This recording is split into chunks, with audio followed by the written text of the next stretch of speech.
baby, you ain't gotta ask to know. I'm a Raider, baby, you ain't gotta ask to know.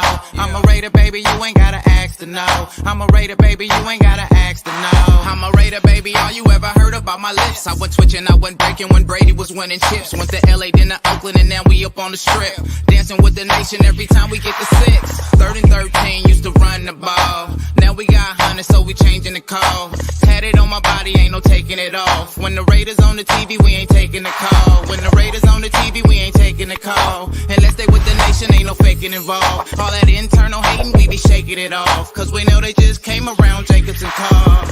Who you thought I've been rocking for? Ever since a kid, it's been patching skulls. Black and white, you see it on my flags and poles. I'm a Raider, baby, you ain't gotta ask to know. I'm a Raider, baby, you ain't gotta ask to know. I'm a Raider, baby, you ain't gotta ask to know. I'm a Raider, baby, you ain't gotta ask to know. I'm a Raider, baby, you ain't gotta ask to know. Look, I'm 34 like Bo Jackson. I'm a Raider. Long live John Madden. We left Oakland, now we with the Sinners. For Al Davis, we got unfinished business. Look, just win, baby. Defense ain't giving up an inch lately. The offense in clutch, we bout to up the scope. And D-Car ain't stopping till we reach the boat. Yeah. Who you thought I've been rocking for?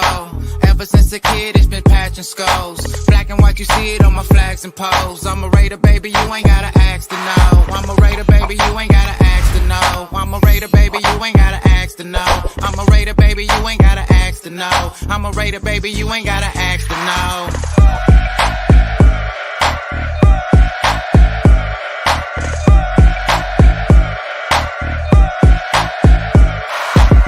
Who you thought I've been rocking for? Ever since a kid, it's been patching skulls. Black and white, you see it on my flags and poles. I'm a Raider, baby, you ain't gotta ask to know. I'm a Raider, baby, you ain't gotta ask to know. I'm a Raider, baby, you ain't gotta ask to know. I'm a Raider, baby, you ain't gotta ask to know. I'm a Raider, baby, you ain't gotta ask to know.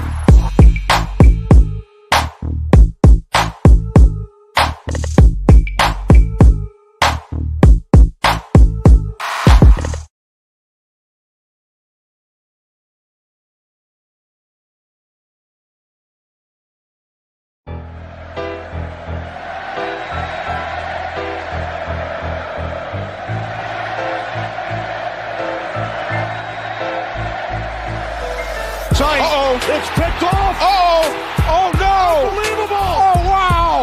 Incredible. Chandler Jones and wins the game for the Raiders.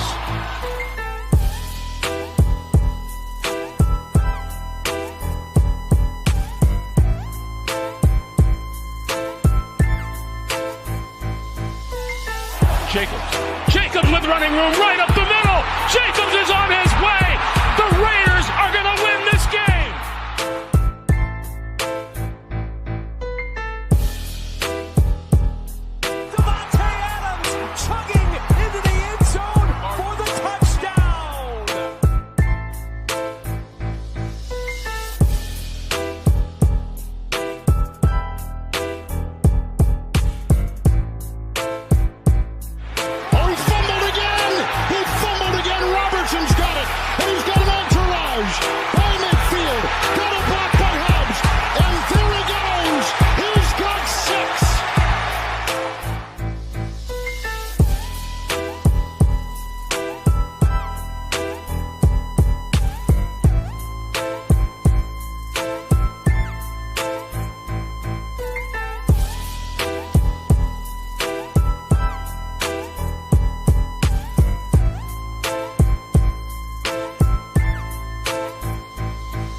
When you have great coaches, then after you have great coaches, you get great players. You have a great organization, and you tell them one thing. Just win, baby.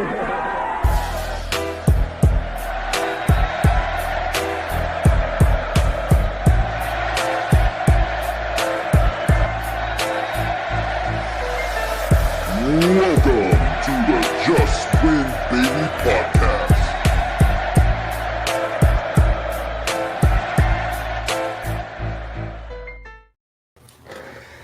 Yo, what up, Pizzo? What up? Shit. What's cracking with ya? chilling, you know, another day in paradise, my good friend. Oh, yeah, that's how we do it. Another day in the Raider Nation. How was your Thanksgiving? You have a good Thanksgiving or what? Yeah, it was all right. It was cool. I didn't really even eat any dinner, dude. I was too pissed off. Yeah, I don't do a ton of eating anyways, bro, so it is what it is. Yeah, that's all good. Everybody has their own thing. Yeah, I don't really don't fuck with the holidays and the cold weather and all that shit very much. Not really my cup of tea. Yeah, I don't blame you. I definitely can go without the cold weather. That's for damn sure. What up, Dark? How do you know, boy? You probably freezing your ass off. Oh, yeah. What up, Willie Wayne? What's going on, everybody? Hopefully everybody had a good Thanksgiving. Fucking got some bad news. It looks like Max Crosby's probably not going to play. You know what's funny about that, dude, is I watched his podcast. He didn't mention anything about his knee being hurt or anything. He was talking about he's going to be in the game. So that's just odd to me. You know, all of a sudden, 5 days later, oh, he's got a hurt knee. Okay. Where did that just come from, man? Yeah, I have no fucking idea. It was really awkward. How it just came out of left field like that, especially right before the game, too. Yeah, 2 days before the game and shit. Yeah. Oh, well, it is what it is. If he's out there, he's out there. If he's not, he's not, bro. We got to win the game regardless if he's there or if he's out there. Williams and we got Tyreek Williams and we got Kuntz. So we'll see which one of them can step up. I mean, that's who we got. Yeah, fucking that just makes me scared just thinking about those two names playing all the snaps. Like, oh, man. Well, Kuntz isn't too bad. He's showing up. I mean, I could understand a little bit about Tyree. I could see how you're a little hesitant about that, but got to give the kid his reps, man. We got to get him. If we want him to get better, he's only going to get better if he plays. I don't think Max Crosby's ever missed a game, bro. No, I think this is going to be his first game if he misses it. Yeah, if he misses it. Yeah, exactly. That's an if. Because he's talking about nobody's talking about the season is over, dog. It's all bad. See what we got in the chat. Raider Hefe, what's good, bro? Robert Pena, J Dub, what's good, man? 7077. Jesse Cardenas, much love. Who else got this motherfucker? Dark, salute, bro. Daniel Berry, Charm City, 303. What's going on, everybody? Shout out to everybody who was watching me play Madden this morning. I ended up winning a Super Bowl right after I shut the stream down. No, that's cool. Yeah. I was watching for a little bit. I beat this dude up real bad with Jacobs, and he quit. He couldn't stop it. I posted the clip on my channel. What up, Raider Paul, Wild Turkey? What's going on, guys? Hope everybody's doing good. Raider Paul was cracking. Yep. Hustling Hooligan, what's up, dude? Nice to see you. Yeah, I mean, I don't think Max Crosby's gonna miss the game. I think he'll play, but I mean, he'll probably, if he does play, they're probably gonna put him on a pitch count. What up, Ruben Kowski? Salute. Yeah, I don't even if he's got a bad knee, I wouldn't even play him. I just let him rest. I mean, yeah, we're still in the hunt, but it's not worth our best player on defense. If he goes out there and hurts his knee this week, he's out for 3 weeks. Why not just sit him for a week? What up, Jesse? I mean, you know, everybody's got their, you know, everybody wants to do their own thing. I'm not into this whole, snap count and, letting people rest. But if he's hurt, then he needs to rest. It ain't the NBA,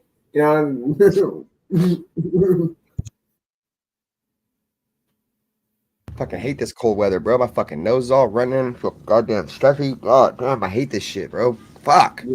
Yeah, it's all bad. Fucking hate this time of the year, dude, with a fucking passion, bro. Yeah, well, it's also the time change, dude. Puts fucking hella stress on your body. Because you go that hour back, and you gain an hour of sleep, but your body is all hella traumatic. Yeah. That shit gets everybody sick, dude. That's why they do it. FAKC, I ain't betting you, dog. I don't even know you like that. You'll probably bet Welch. What up, Egalitarian? Salute, bro. Nice to see you. Raider Paul, I'm not as tough on Aiden O'Connell as you are, Doug. I think Aiden O'Connell is going to be just fine, bud.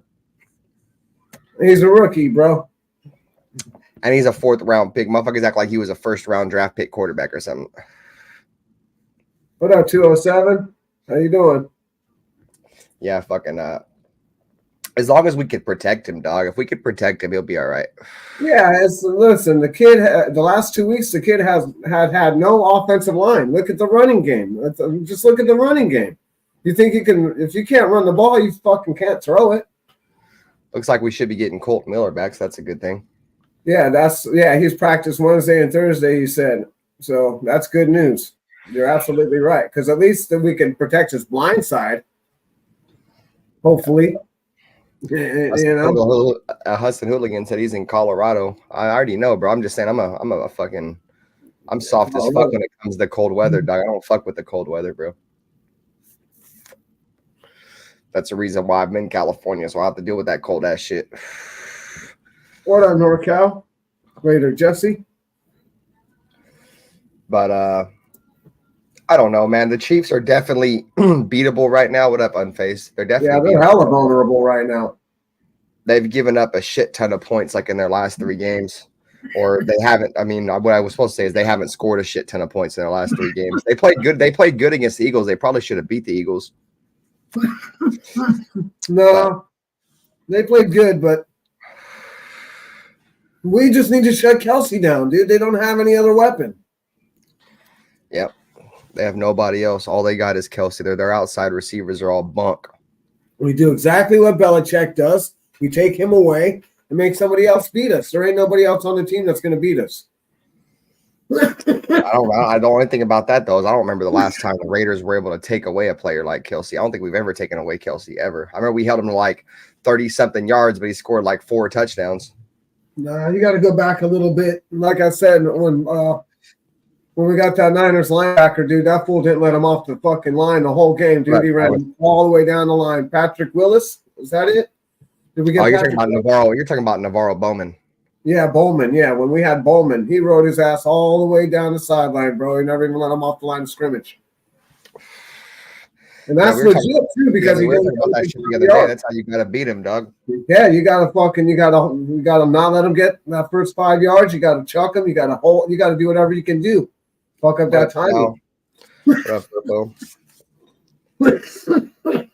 Yeah, I remember we had Bruce Irvin. Bruce Irvin used to do the same thing, bro. Bruce Irvin used to fuck his ass up on the line of scrimmage. Yeah, Bowman's the only guy that I ever seen dominate Kelsey like that, where he just wouldn't let him off the line at all.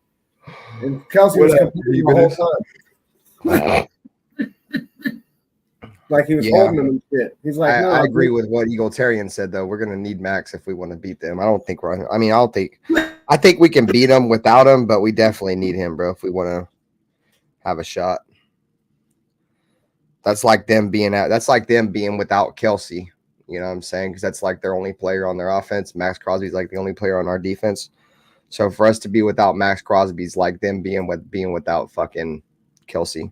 What up, Hit Stick Stepper? Salute, bro. There we go. This fucking thing is pissing me off. Yeah, so we gotta definitely gonna need Max. It's gonna be tough without Max for sure. Max is the one guy that puts fear in the heart of fucking of Patrick Mahomes. My homeboy. Yeah, and he's already a soft ass quarterback, dude. Once you like people try to say that shit about Derek Carr about you just hit him a couple times and he gets fucking rattled. That's a lot of quarterbacks in the league. Mahomes is that same way, bro. Every quarterback. If the Raiders can go in there and fuck Mahomes up early in the game, he's gonna be rattled the entire game. I've seen the Raiders do it. You know what I mean? There's only two guys I think that took fucking 8 or 9 sacks and been able to win the game. One was Joe Burrow, and somebody just did it last week. I can't remember who it was, but somebody took fucking 9 sacks last week and still won. Can you imagine getting sacked 9 fucking times, bro? That's fucking horrid, bro. Yeah, you definitely gonna need you definitely gonna need an ice bath after the game, G. An extended ice bath. What up, Snoop? Nice. What's up, Snoop? That's incredible to me. I can how do you not just go jumbo on a motherfucker? What up, Dog Pound, man? What up, father and son football? Shout out to everybody in the chat. Much love. Hit the like button if you haven't. Yeah, I don't know, man. I don't. if you get sacked 9 times, I'm surprised your ass ain't going home on a stretcher. Well, in these days, it's because of the way that they're getting hit. Back in the day, you took 2 of those shots full and you was out. Yeah, we'll see you in a couple of weeks, boy. Fuck you mean? Yeah, Get your ass they off supposed the to come through. You don't want no fucking 350-pounder throwing all his weight on you, belly riding you. You see how they were doing that Daryl Stingley fucking shit last night with John Madden? Yeah, that shit was weak. That shit didn't. I didn't like that, but that's all right. Me neither. John Madden's got class for that, bro, but fuck that, bro. Like, Yeah, no, well, look, that's how football was, boy. If he didn't want to get popped, his bitch ass shouldn't have came across the middle. well, so they always said that Jack Tatum never went to see him, and that was bullshit. Jack Tatum went to see him too, but they did the same thing that they did to John. They wouldn't let him go and see him and shit. And it's football, bro. It's a game. Like it's not personal. It's not like he did it on purpose. Look, back in the day, wide receivers got hit high because if you got hit low and you got your ACL or you got a knee injury, your career was done. And so it was plain and understood that to hit wide receivers high so that they could get knocked out, but at least they still could come back and play the game. You blow their ACL or the NCL or MCL, whatever, they're done, dude. Yeah, facts.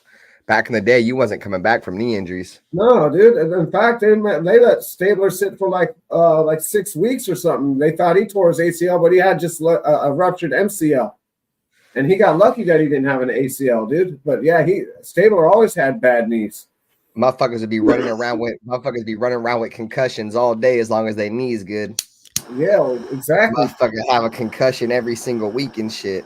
Boy, fuck it. My knee's good. I can still run. I don't give a fuck about my brain. To come out. They don't want to lose their job, dude. It ain't like today. Up earlier. I don't know if you heard me.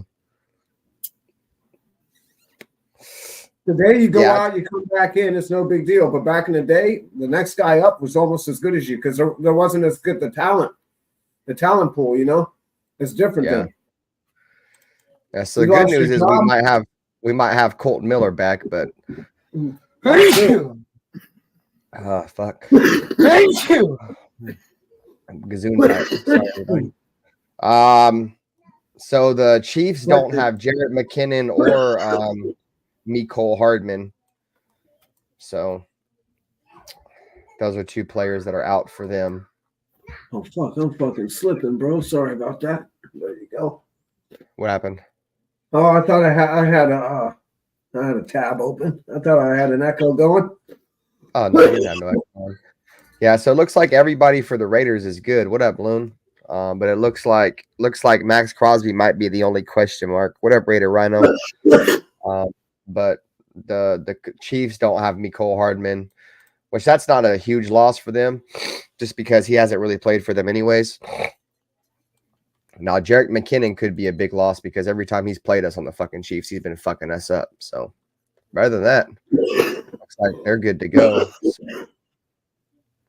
Yeah, we need this to be a get right game on the Chiefs. That's what we need. Let's stop fucking around with these guys. They're hella vulnerable. They're playing like shit. Come on, man. We got to be able to beat these fucking guys.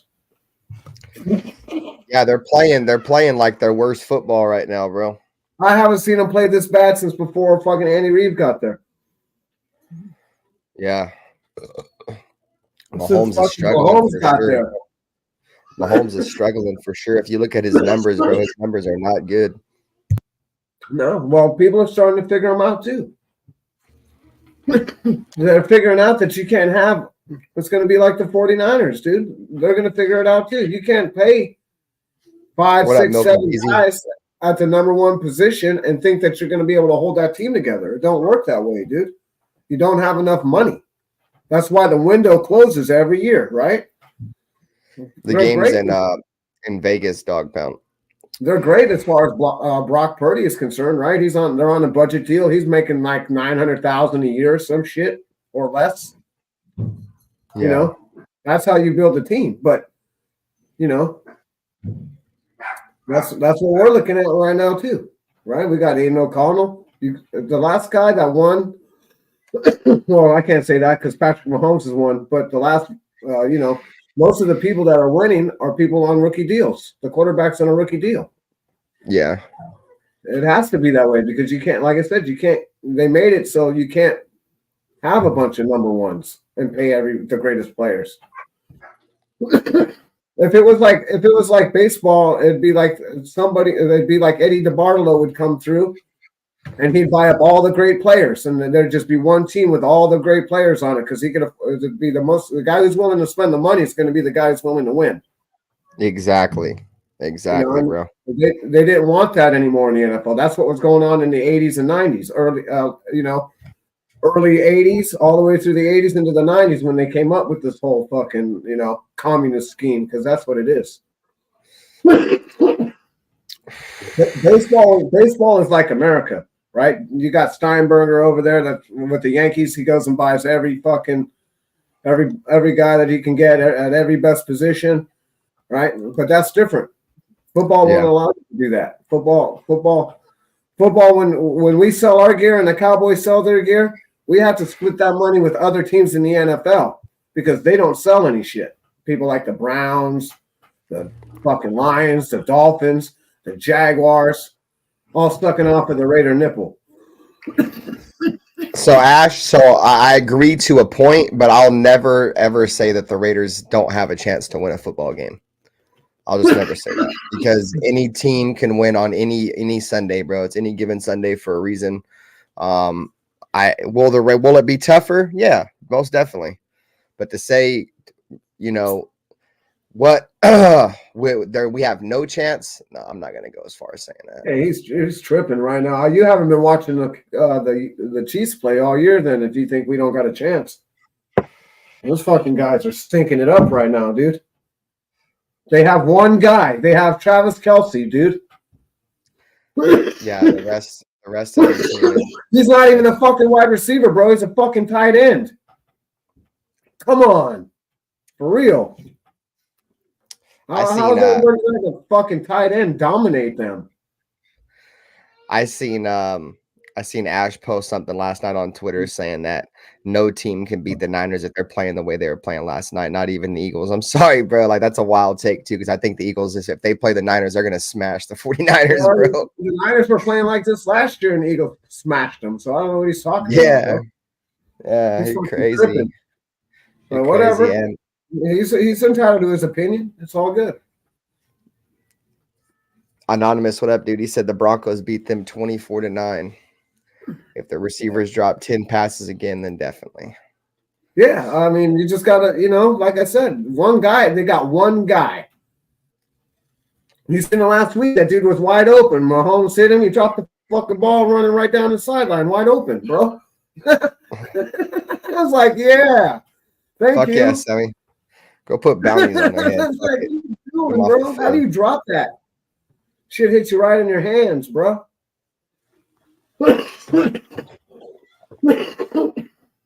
Marquez Valdez-Scantling told me all I needed to know about their wide receiver core, dog, when he dropped that fucking game-winning touchdown last week. I was like, yeah, dog, they stink. Yeah, that's what I was saying. He's like, what the fuck? He's but see, I always be like, fuck, the Raiders are going to be the bounce-back game, though. You know what I'm saying? Like, fuck. Always tends to happen, man. We end up being that get-right game for teams. Well, it wasn't for the last 2 weeks. Miami, yeah, but for the last, right? But earlier in the year, we were losing to teams like the Giants and fucking, losing teams, bro. At least we were able to beat the teams we were supposed to beat. That's what matters. She Vargas, bro, like the last thing we need an opinion of is a fucking Bronco fan, dog. Like, you guys are trash. Nobody cares about the Broncos, bro. Broncos are fucking dog shit. You guys are riding your little high horse right now. That's fine. Get ready to get knocked off of it this weekend. You guys suck, bro. Nobody's worried about the fucking Broncos. You guys are perennial basement dwellers. We've owned you guys damn near 5 years straight. You guys ain't fucking with us. It's been that ring around the rosy crap, dog pound. They probably did that shit to us because we fucking victory lapped around their stadium when we beat them. We did. Yep. But we got some other shit for them too. Don't worry. We're gonna come over there and do some other shit when we beat them. They're not the only ones that got stupid ass clowny plays. Yeah, it's all right. They didn't score on that play anyways. They got called back on a penalty. The Browns Like I have the said, number one the one defense. thing Vargas, good luck, dog. the only thing I'm worried about him trying to pull off is that behind the back no pass fucking shit. Yeah, he's gonna throw them ESPN highlight reels. Yeah, that's what he's gonna try and do. I'm telling you, he's already been talking about. He's been practicing it. Dog Pound, man, do me a favor and smash the fuck out the Broncos, dog. I'm so sick of these fucking donkey fans walking around thinking that their fucking team is good. You know what I'm saying? Sammy 77. If the Chiefs want to get up to get Marvin Harrison Jr., bro, they're gonna have to give up like a shitload, bro. Because he's gonna be like a top 3 pick, top 2 pick. Top 5 for sure. You're yeah, fucking top 5 for sure. He ain't gonna be there. He ain't gonna be there for you. No, he was saying that. He was saying that the Chiefs may trade up to get him, but if the Chiefs finish the season like in the playoffs, they're gonna have to give up like 2 whole draft classes to get that motherfucker, dog. Yeah, there ain't no. I don't know. No one's gonna want a number 32, number 1 pick. Yeah, exactly. You know what I mean? 32, 31, 30. Yeah, nobody's gonna want that shit. No one's gonna want a 31, 32 pick for him. They're not gonna give him up. Marvin Harrison Jr. is supposed to be the best fucking wide receiver to come out in this generation. I've seen him play. I watched him play a couple of times this season. He's okay. He's okay. He plays in the Big Ten. I think he plays for Ohio State, I believe. Yeah, he does. He plays for Ohio State. Yeah, the Chiefs got capital for him, but they're not gonna want to fucking give that dude up for a bunch of 30th overall picks. And then imagine when they trade him, you're probably gonna get a worse pick because he's gonna make that team that much better. You know what I'm saying? So then you're going to continue to have worse and worse picks. So, yeah, it's not like Kansas City's losing and you're going to get a number 1 overall pick. They're going to start winning more. Yeah, you're not going to. No, dude, they're not going to fucking do that. Why would you give up your number 1 or number 3 pick for the 31st pick? You better be, if you're trading back like that, you better get a shitload of number 2s and 3s and a bunch of other shit too. I better get Patrick Mahomes. Yeah, something. Fuck, you want a generational talent? I'm gonna need a generational talent in return. You know what I'm saying? Hey, and fucking, I don't know, bro. Like the Chiefs, to me, bro. Like I think the Raiders we're gonna be able to score, bro. I just don't think they're gonna score that much, dog. I don't think they're gonna score a shit ton of points. I don't think if the Raiders are going to be able to hold them, though, they might score a lot of fucking points. No, I think the Raiders are going to be able to hold them. Like I said, they don't have anybody that stretched the field, dude. They're basically like the Raiders, but they got a good tight end. That's it. I'm not really worried about them stretching the field per se because we haven't given up a ton of big plays this year. I'm just worried about us not having no rush whatsoever. No, that's not going to happen, dude. You already seen that Jenkins and fucking other homeboy are getting right after blitz. I'm telling you right now, if Max Crosby ain't in there, dog, we got the blitz. Patrick Graham will have to send some blitzes. Yeah, that's fine. He could do that. I mean, you've seen Patrick Graham can dial it up if he wants. Yeah. We've seen that's the kind of defense I want to see. I want to see that New York Giants defense that we were using. We're fucking blitzing that from every which way but loose. That's what I want to see that on a weekly basis. I don't want to see it once in a blue moon. Yeah, facts. You know what I mean? And keep that fucking pressure on them. But some people, once they're veteran enough, supposedly, right? They can read the blitz and they can get the ball out, and then it ends up hurting you. Yeah, the Chiefs got the fourth ranked defense in the NFL right now. Really? Yeah. That's only because of Chris Jones. You take Chris Jones out of the equation, and I guarantee you they aren't even close to that. The only defenses that are better than them is the Browns, the Ravens, and the Cowboys. Really? The Niners don't have a better defense than them? That's funny. Yeah, the Niners don't have a better defense. I think that's kind of comical myself. Yeah. I don't know. It's like these stats, dude. Like that don't even make sense. Yeah, see, so where are we at? 15th? We're like 20th, 21st, And over this is overall defense, and they only do overall defense with yards, with how many yards they're giving up. Oh, yeah, with how many yards you're giving up. Yeah, the Browns are number one. See, the Chiefs are only allowing 283 yards. Yeah, but how many points are they giving up a game now? They've allowed 19 touchdowns all year. So I don't know. Let's see. Let's go look at that real quick. Let's go look at their last few games. Let's see.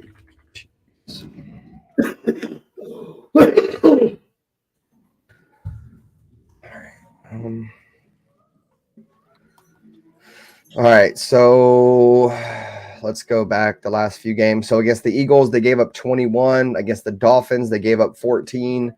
Against the Broncos, they gave up 24. Against the Chargers, they gave up 17. Against the Broncos, they gave up 8. Against the Vikings, they gave up 20. Shit, against the Jets, they gave up 20. Shit. Against the Bears, they gave up 10. And the Jaguars, they gave up 9. That's like the last 9 games.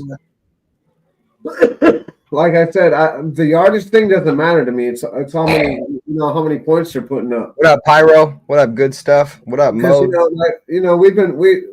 give up a lot of yards, dude, but we don't give up a lot of points. We don't give up a lot of sevens. At least we haven't been.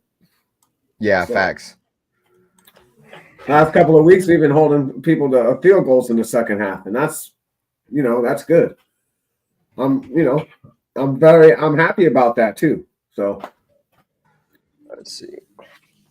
Definitely improved. Everybody was calling for Patrick Graham's head in the fucking first 3 or 4 games. They're like, "Oh, get that guy the hell out of here." Lo and behold, it's McDumbass grinding all the gears to a grinding stop. That's a fact. Right. So let's see. Try to see if it has anything on our defense. So yeah, we're the 21st ranked defense. But in terms of points, we're 13th in the league in terms of how many points we've given up this year. That's what matters to me. We're 13th in points. Yeah, I agree. Yeah. Because the yards don't mean shit. You can go up and down the field all you want. You feel me? Yeah, it's how many points you put up on the board that matters. So that actually is pretty numbers, good, bro. Those That's are actually stats. pretty good.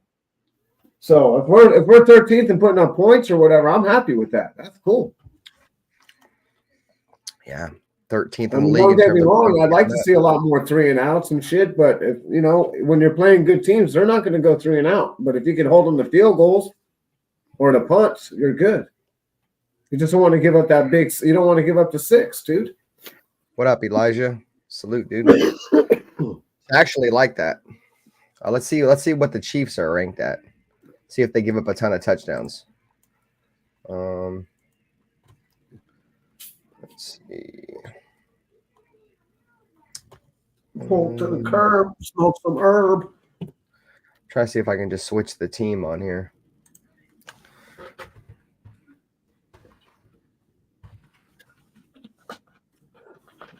Yeah, you're fucking what they give up. Yeah, make sure to see what they give up. Hey, shout out to everybody in the chat, man. Make sure you guys hit the like button, subscribe. I appreciate y'all for pulling up. What up? See what we can see here. This is the Chiefs. Oh, so they're third. So they're fourth in the NFL in yards given up and third in the NFL in points given up. All right. Well, it's going to be a tough game then. He says it's going to be a tough game then. Well, I mean, that's all we could say right there. And their defense is fucking. They're doing better than us. So it's going to be hard, but you got to be up for the task. Yeah, all right. And fucking yeah, I'm good. And fucking, you know what's crazy is they have a bunch of young guys on their defense too. It ain't like they got a bunch of fucking old heads or nothing. No, those guys are 2 years in. They got their draft last year and it helped. Like 9 guys were on their team, or something. Or was that the Eagles? But I know that the KC had a lot of guys in the back too that were young. KC had like mostly, I think their entire damn near their entire starting fucking their draft class starting, bro. Yeah, but that's because they're getting coached up right. There's something going on with our shit. Somebody wasn't coaching our players up right, dude. Well, fuck, we know who wasn't coaching the players up, right? Yeah, well, hopefully these guys get their shit together, man. I want to see my boys start putting in some work. I just wish now that Josh McDowell's been fired, I kind of wish they would have fired his ass during the easier stretch of our fucking schedule. I ain't gonna wait till the tough part of our stretch. Tough stretch comes up on our schedule, bro. It's fucking stupid. Should have been got rid of his ass. We're playing I the see Chiefs 3 times in 14 days or some shit. What the fuck is that? Our schedule's about to be wowing out right now. Like, it's about to be crazy. What up, Aunt? I actually seen a stat. Let me see if I can find it real quick. Where the Raiders have only beaten the Chiefs like 3 times since like 2017 or something like that. Yeah. And every time we beat them, it was them coming off of a short week, and they're coming off of a short week. Let me see.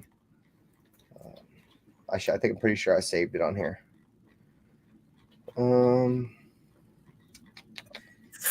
Watch, my dumbass probably didn't save it.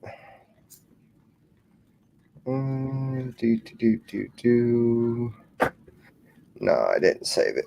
But it's something crazy. Like the 3 times we've been able to beat Kansas City since 2017 has them been coming off a short week. Crazy. Because usually when we play those cocksuckers, dog, they're coming off of a bye week. And every time they come off a bye week, bro, they're fucking like undefeated.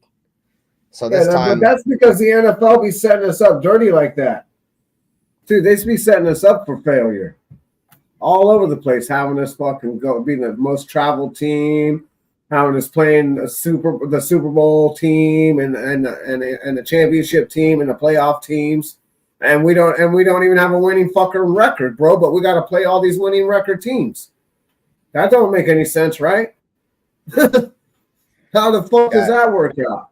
Like, well, if you have a shitty team, you're supposed to play teams that were on your, that had the equal kind of winning schedule that you did. You know what I mean? Unless you're in a division, then you don't have a choice because you're in a division. But you're not supposed to, what it is, what it is. Yeah. I agree. tell you we got to be able to run the football. If we don't run the football on them, we ain't beating them at all. Yeah, no.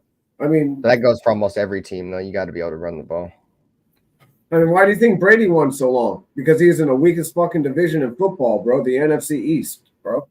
Or AFC East. That shit was fucking the weakest division in football, bro.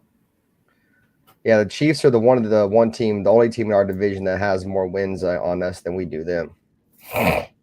Yeah, but that's because they've been dominating us for the last 5 fucking years, bro. Yeah. But we weren't really beating them back in the day, you know what I'm saying? Like, we were beating the fuck out the Chargers and the Broncos. We beat them so bad back in the day that we've been trashed for so long, they still can't catch up. The Chiefs were like the only team that really gave us a run for our money back in the day. Because of Mike Shanahan. Before Mike Shanahan showed up, we were dominating the shit out of the Chiefs, too. But Shanahan made it a point to play as fucking hard because of the way Al Davis fucked him over. Yeah. Yeah, you're probably so right. Whenever we played Denver in the 90s and shit, late 80s, early 90s, mid 90s, with Shanahan, it was always going to be a fucking tough game, dude. Tough, low-scoring game. That guy still hates the fucking Raiders, bro.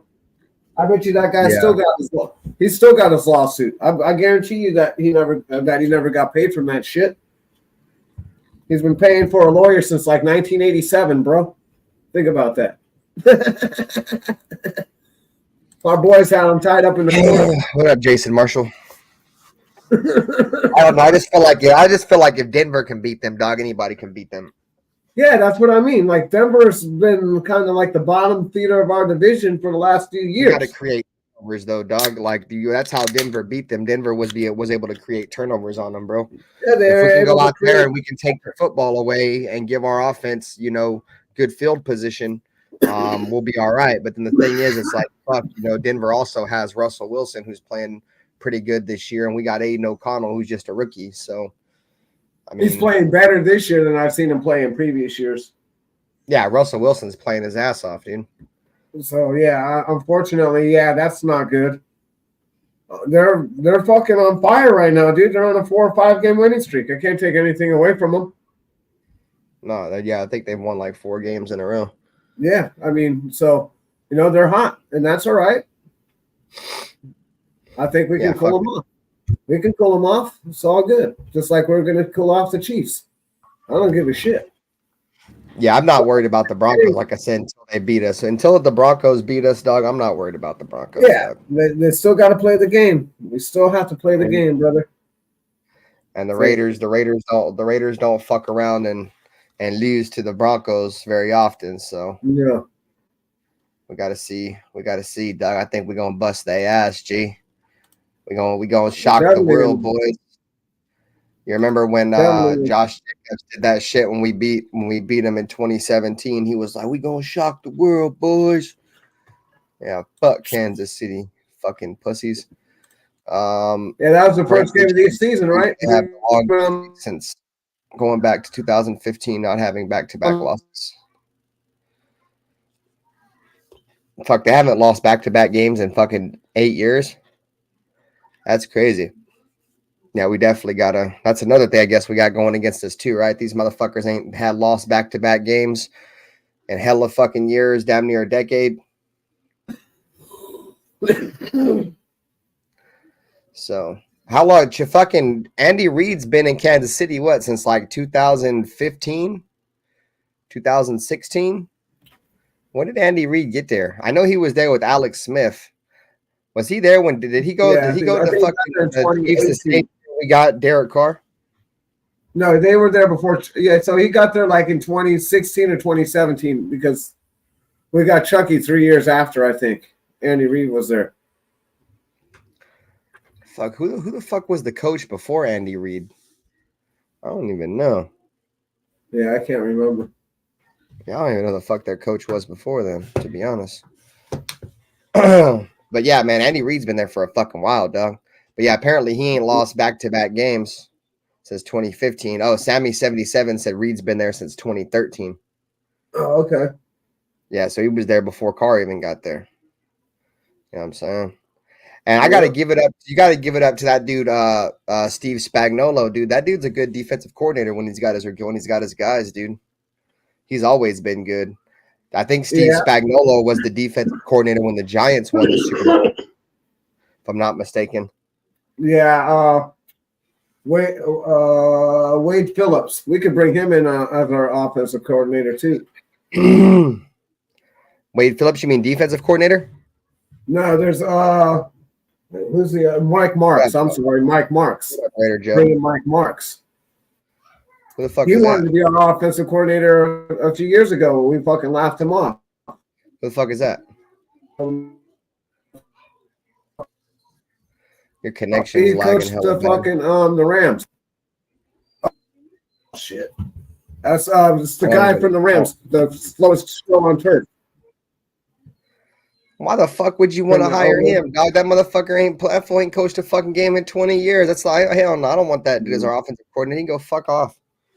No, I want like a young dude in there calling plays. Well, there's that offensive coordinator from the Bengals. He's pretty sick too. I'd like to get him. Yep. The offensive coordinator from the Lions is pretty good too, dude. Yep. Dudes are solid. But I really like that dude from the Bengals, but he's been calling good games. Yeah, but he's also got Joe Burrow too, though, G. Yeah, I understand that, but he's still got to call the game. The other dude's good. The other dude's got fucking Jared Goff as his quarterback. Yeah, but Goff has been pretty successful this year. They just haven't. Once you got pressure on them, though, you see what happens. I like Eric Bieniemy, Raider Joe. I like Eric Bieniemy, but I don't think the Raiders would bring him because that domestic violence shit we have with the whole Fred Biletnikoff shit. But I don't know if that's true because we hired fucking Tom Cable, and I guess Tom Cable had fucking domestic violence charge. So I don't know if that's true or not. But you know what's a trip for me, dude? I'm definitely cool with Bieniemy. I fuck with him. You know what's a trip for me? Is I was a Raiders fan when all the Gruden coaches were here and they got fired, right? And Tom Gable was our interim head coach back then. And then this time around they come back. He brings the exact same coaching staff with him as he had back in 2002. I'm like, what the fuck? Oh, I know he brought back Greg Olson, Tom Cable, all of those dudes. I'm like, what are you doing? Those dudes fucking suck, especially Gable. Hey, Cable had our offensive line playing all right, dude. Yeah, but they started to stink it up towards the end. But towards the end of his time being there, but fucking Cable had our offensive line playing pretty good. When Darren McFadden was running for all them yards, bro, back in the day, our offensive line was playing hella good. I don't even know who was on our offensive line. I think we had Wisniewski at center. I think we may have had Jared Valdir. You remember Jared Valdir? That dude was a beast. I was pissed when we let him go. He went to the Cardinals. The two dudes you just talked about left and won Super Bowls at different teams. Yep, Wisniewski won a Super Bowl with the Chiefs, and then no, Jared Valdir didn't win a Super Bowl because he went to the Cardinals after he left the Raiders, and then he ended up never coming back to the league after going to the Cardinals. I know Wisniewski did. Wisniewski was the starting center for the Chiefs the year they won their first Super Bowl with Patrick Mahomes. Yeah, the Raiders didn't like him because they kept saying he was too tall. People would get underneath him. Yeah, I thought he would have got more of an opportunity, Doug, knowing that his uncle or something played for the Raiders. Yeah, Steve Wisniewski or some shit like that. Yeah, we do the same thing with George Atkinson's son too. But Atkinson's son was a running back. He chose the wrong position, bro. Yeah, he passed away too. Rest in peace. Yeah, R.I.P. I met him. I met George Atkinson III. Yeah. At training camp in Napa. I got a picture. Yeah, those dudes were always around, dude. I always wanted those guys around because that's the pristine and the just the energy of those guys being around. See, like hardball wouldn't want that around. That's what's the problem with hardball, and that's why everybody's like, yeah, we want to get hardball, but. Look, when Harbaugh was down there at the Niners, he took all of their shit down. He got rid of all of their Super Bowl trophies, all of their shit. It was like none of that shit even. It was erased all of their past. Didn't want any of their old players coming around. Didn't want any of that shit. That's not what our organization's about, bro. Our organization is about bringing our people up in our organization and promoting them. You know what I'm saying? Like, that's what the Raiders do. Did it with John Madden. Did it with we did it with Art Shell. We did it with several players. I like Harbaugh though because Harbaugh's first ever job was with the Raiders in the NFL. Yeah, no, I don't think he would ruin our alumni shit. No, don't trip. I watched him play a quarterback, bro. I watched him play for the Bears. He wasn't that good. Trust me. He can coach an offense though. Well, no, he's a defensive guy. He's not an offensive guy. He's a defensive guy. Oh, he's a defensive guy. I like Harbaugh, but I just don't think he's the right. He's just not. I don't think he's the right fit for us. He's not. He don't have that. He's not the Raiderish enough. I don't think. We need somebody better than that. Wish we could hire Charles Woodson to be our head coach. He knows the Raider way. Yeah, that'll never happen. That would be nice though. It'd be nice, Raider Paul. Yeah, some people are talking about Dion. I'm like, you're crazy. Yeah, ain't no way I want that dude. No fucking way. You see what's going on? He's doing good. He's doing okay in college. The college is different than fucking the NFL, bro. Nick Saban is the greatest coach in fucking NCAA history, and he can't coach up here. Okay? Yeah. So, it's that has a lot to say. If somebody of Nick Saban's caliber can't coach, there's only been a couple of guys who can come up here and coach. Jimmy Johnson was one of them. He was successful. He came up, won 3 Super Bowls. Pete Carroll, he's another guy that came from the college system, came up and won a Super Bowl. There's not too many coaches that came from the college level that can come up and coach in this level, dude. A lot of these guys are, player coaches or sons of coaches or. Yeah. It really Yeah, is. I'm good on Dion, bro. I'm good off of any of these diva fucking coaches, Yeah. dog. I'm Yeah. super good on all these fools, dog. Yeah, because that takes focus away from the team and what the fuck we're doing, dude. You don't want that. Yeah. It's a distraction. Yeah, exactly. You don't want a distraction. You just want people to come in and do their job, dude, every day.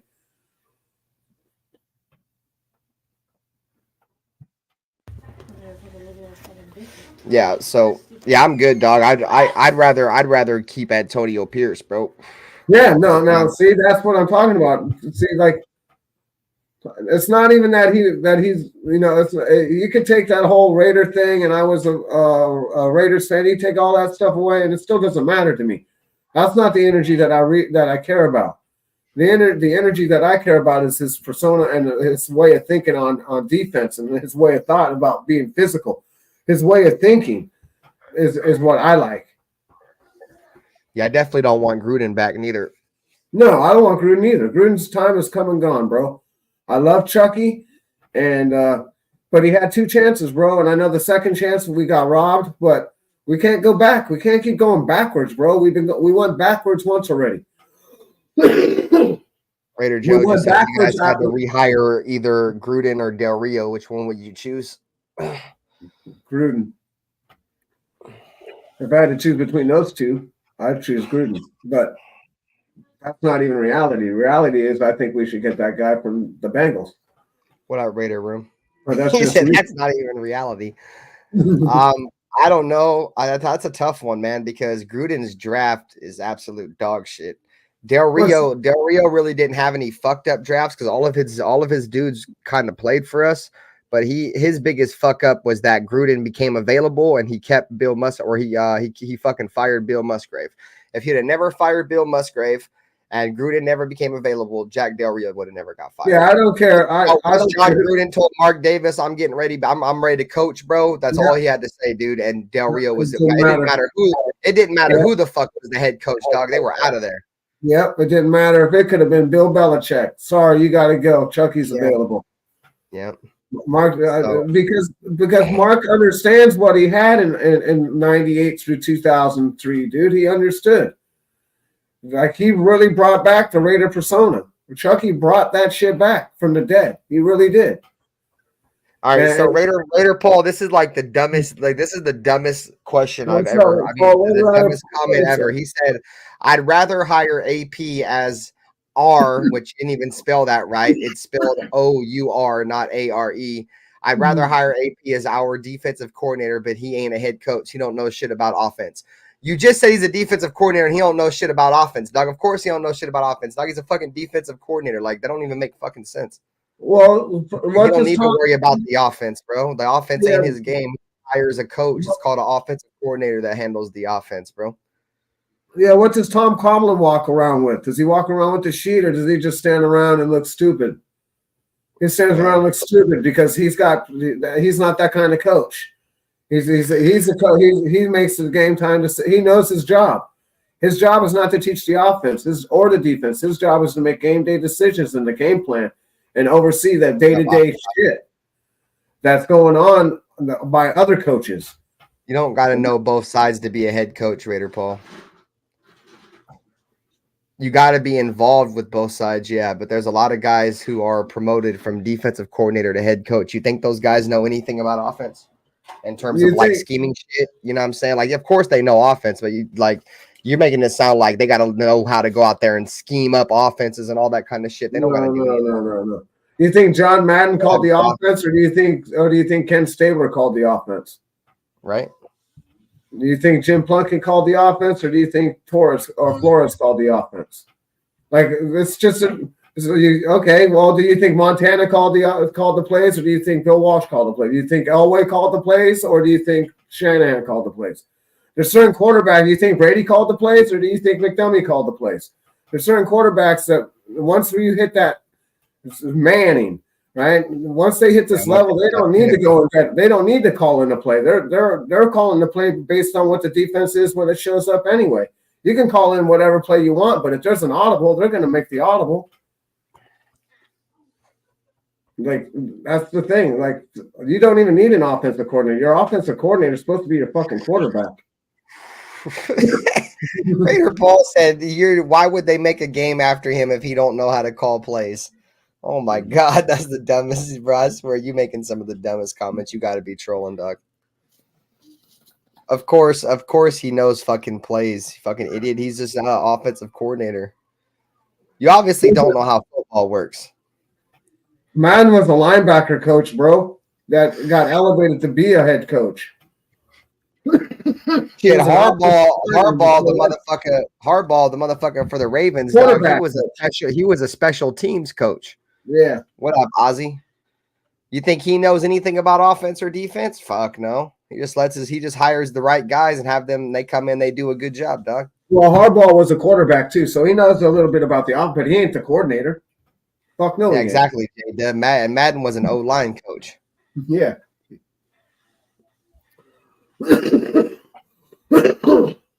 No, Madden played on the offensive line and blew his knee out, and then that's when he became a linebacker coach or whatever. That's when he started coaching as a linebacker.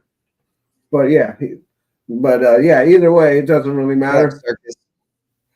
A lot of these. Did you change your name to Circus Raiders? Has it always been? It was never Circus Raiders, right? It was always Circus Raider. Like, I'm confused now. S on the end of it. Oh shit! He's over here ripping it up. Yeah, Circus Raiders. Yeah, you definitely changed your name. Yeah, that fool's probably smoking that good shit, Raider Room. I'm interested to know what strain he's on too, G. Yeah. That boy off some of that cocaina. He's off some good. You can't play it off, Circus Raiders. You did. I don't know if this is the first chat you tried, but I definitely caught that shit instantly. Yeah, exactly. Look, fucking Raider Paul, you're such a fucking idiot, dog. You're such an idiot, bro. Just reading your comments is just absolute gold. You know what I'm saying? He said Belichick is great, but then he goes on to say Belichick didn't call the offense. Bro, you're fucking of course, no shit. bro. Belichick is a defensive coordinator, dude. He came from the Giants, bro. He's a defensive coordinator, not an offensive coordinator. That dude's an idiot. Hey, happy birthday. I think he said Ja Raider. I think he said it's his mom's birthday. Well, all right, we said happy birthday, man. Raider Paul's just doing what Raider Paul do. It's all good. Yeah, exactly. The right to his opinion. I get a fucking a laugh out of him when he comes through. What up, Ivan and Serenity's Adventures? I agree. Came around a Braves mouth, not mine. I think we can beat KC too. It's just if we don't have Max Crosby, it's gonna be a little bit of a challenge, but I think we'll be all right. We gotta just smash fucking Kelsey every time we can. Put the hardest hits. We got 40 people in here and 20 likes, man. Let's hit the like, man. Hit the like button. Let's get this bitch up to 40 likes. Yeah, I don't know, bro. We gotta have Mahomes running for his life, and it's gonna be tough without Max Crosby. It's gonna be tough having that boy run for his life. What up, Cool Kev? Salute, bro. What if fucking Max Crosby has to miss a game and then Tyree Wilson comes out and scores like 5 tugs? 5 sacks and shit. 5 sacks. Oh, that's what I meant to say, not tugs. Yeah, like 5 sacks. Fucking breaks Derek Brooks' record. You know what I'm saying? Or where the fuck that linebacker was they had back in the day. Yeah, breaks his fucking record. That's you're talking about not Derek Brooks. Derek Brooks from the Bucks. Yeah, I know who you're talking about. Derek Thomas. Yeah, Derek Thomas. There you go. It was the Derricks that had me confused. Yep. He was almost as sick as LT. He came out a little after, but he was almost as sick as LT. He came out a little after. LT's probably the greatest defensive player who ever played the game, hands down. Well, that Lawrence Taylor used to smoke crack before the game. Yeah, smoke crack, snort coke, do all kinds of shit. He smoked crack before the game, dog. He'd go out there and just lay the wood on shit. He's in the Hall of Fame too. Smoking big hard, and sniffing big soft right before the game. Big soft and straight hard, smoking hard. Like, who's in my locker? You fucking with my Brillo pad? You fucking with my Brillo pad. Who took the flour out my crack pipe? Who poured it on my shit? The crack pipes come with them little fake fucking plastic flowers inside of them and shit, so they can sell them as little decorations and shit. I got a little vase. Yeah, dog, facts. Bro, my mom used to smoke crack, bro. We go to the store, bro. She'd buy the fucking crack pipe, dog, and it'd have a fucking flower in it. Like, why the fuck they sell them like that for? Like they're you said like it's a vase. Yeah, that's hilarious. That fool said it's a vase. That was hella late, but I had to fucking spit out what I was gonna say before I forgot. That was hella funny. But now it's like a decoration ornament or something, dog. Like selling crack pipes. Or the little cherry car scent things. I don't know if you remember those are about this long. They were glass and they had like this little red strawberry stuff in there. You put it in your car. They'd use those too. They'd break the end off of that and fucking stuff that shit with that too. These fools are off the hook around my neighborhood, dude. I couldn't even believe how fucking crazy these fools are. Yeah, I seen that shit Raider room where fucking Tom Brady didn't like something McDaniel said, and Tom Brady ripped into his ass on the sideline, boy. He ripped into his ass. Oh, yeah. Yeah, don't know, but it's crazy because, like, there's not even a lot of people fucking that even respect fucking Josh McDaniels. You know what I'm saying? We can see why. I can see why. My bad. CT was going to pull up. Gee, my bad, CT. But I sent him the link. I'm wilding. Sorry, bruh. Once I start my show, I put my phone on silent so like I don't be seeing nobody's messages or nothing.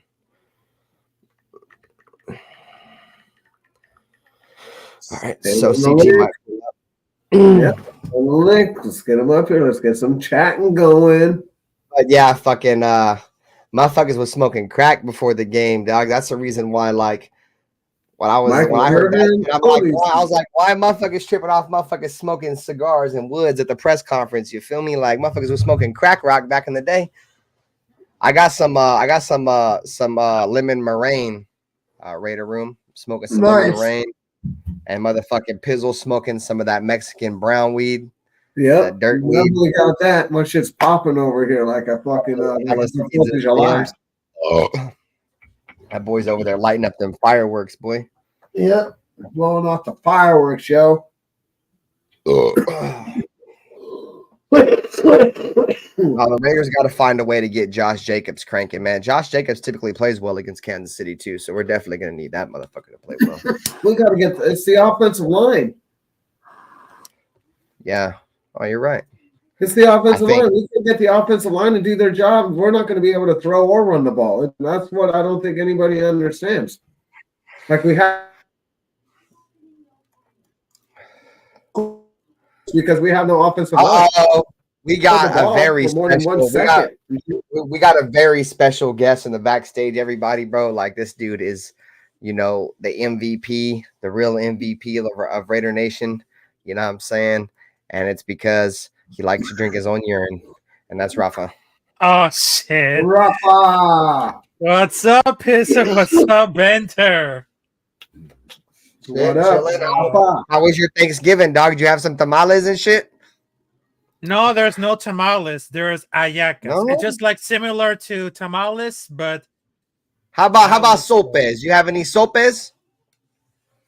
I'm from Venezuela. I don't know about the sopes, but I really know about it. But listen, there's a Thanksgiving to the Venezuela town because they had ham bread, they had chicken salad, they got pork, not turkey, just pork. Also, they got ayacas, which is very similar. No turkey, just pork. What you know about carnitas? even though I'm Latino, but yes, even though I'm Latino, but listen, Rafa's not Mexican. No, I'm from South America, but I'm proud to be a Latino. But yeah, so he's Latino. Latina is a woman. So do you eat like tacos and shit too? Yes, tacos, tortillas, gorditas, anything. So, but no sopes. Sopes, I like it. Yes. No tamales. Even cool Kev caught it. Tamales, yes. Tamales, yes. But I ayakes is fuck very with some similar to tamales. tamales. You said it's called a what? A yaques? Yaques, yes. Ayacas with the H. Ayacas.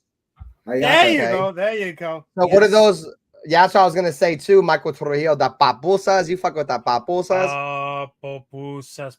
Yeah, the papusas is slapping, Michael Trujillo. No doubt. I had a homie that his family was Salvadorian, bro.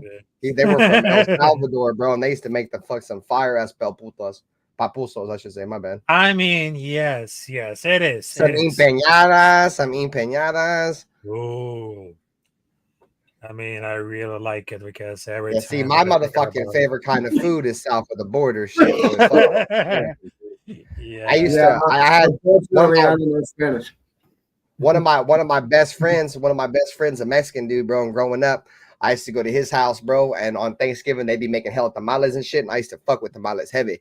So I used to go over there and make a hella tamales, eat hella tamales. And then he would come back. He'd come over to my house and have turkey and shit and ham. He'd be like, bro, fuck this shit. Like, fuck tamales. He's like, fuck tamales. I want turkey and ham. And I'm like, bro, fuck some turkey and ham, bro. I want some motherfucking tamales. Boy, fuck you mean? Yeah, my ex-girl was I fuck with chicken mole. And, the mole's gotta be right. We'd have naca tamales for Christmas every year. I fuck with some chicken mole, bro. It's got to be cooked right, though. If you're talking about chocolate flavored chicken, it's got to be done right, bro. But I love mole. Mole is fucking fire. Spicy chocolate chicken, that shit's fire. You ever had mole? Nope. Oh, mole is horrific good. Yeah, mole is like a chocolate. It's like a spicy chocolate chicken. Yes. What up, Yusuf? Yeah, my best friend. Some of my best friends was Hispanics, though. What up, Ozzy? Yeah. Salud, What's on your mind, Rafa? I mean, the offense and the defense, because I'm thinking about the defense and the offense will come out to play.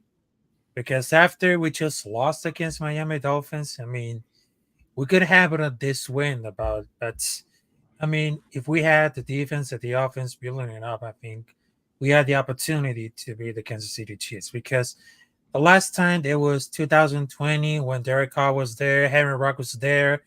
I mean, they're building up for the defense, but I think this season, along with Antonio Pierce and, of course, Shem Kelly and Bob Hargree, we had the opportunity to beat Kansas City. Hargree. Hell yeah. Yeah, Hargree. He's a beast. Yeah. I mean, the only 3 games we just won against Kansas City Chiefs was in 2014, 2017, and 2020. I mean, what up, Jorge? We haven't had a lot of opportunity because without Max Crosby, I mean, this is going to be like a really difficult task right now because Max Crosby is the glue of the defense. He's a leader. I mean, without Max Crosby, you're screwed. Yeah, I wouldn't say we're screwed, but I agree with about everything else you said. He's definitely the hardest. I don't. We definitely need it. Even if he don't play, bro, he's got to give like a pep talk, like be in the huddle in his street clothes or something. Because he's 100% our leader of our defense. Without him, dog, it's gonna be tough as fuck, boy. Because I think Spillane's. Go ahead. Pizzle. Yeah, I don't think it's a coinky dink that he got hurt all of a sudden because, like I said, I was watching his podcast. I know a few other people that were in the chat were watching his podcast the other day on Monday or Tuesday or whatever, and he didn't say anything about being hurt, to my knowledge.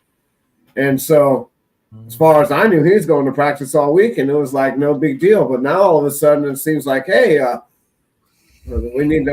something needs to happen where it makes it a little more favorable for the Kansas City Chiefs to win conveniently. That's how I see it. I mean, I like it, but I don't know. Raider Room said if Max don't play, then AP about the suit up.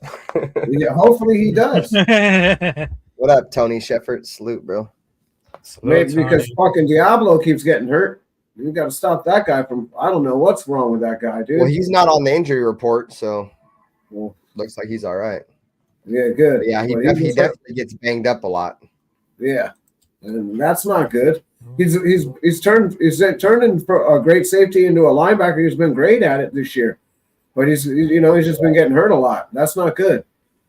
He's been a huge complimentary piece to motherfucking to Robert Spillane, bro. No doubt. Yeah, no, they are a great tandem. They are a good tandem right now for sure.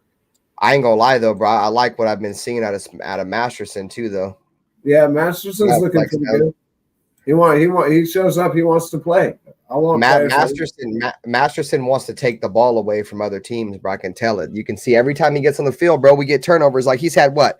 I think 2 starts or 3 starts, and no, I think he's had 3 opportunities this year where he's got a chance to start, and in 2 of those games he's forced to fumble, bro. So crazy. And just like Amik, right? Amik gets burnt all the time, but Amik, when he's out there, dog, like 65-70% of the games he's out there, dog, the Raiders defense gets a turnover.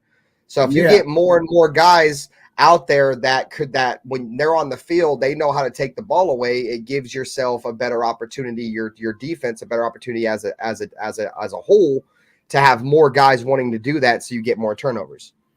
You know what I'm saying? What up, VSL Raider? Salute, dog. Mm-hmm.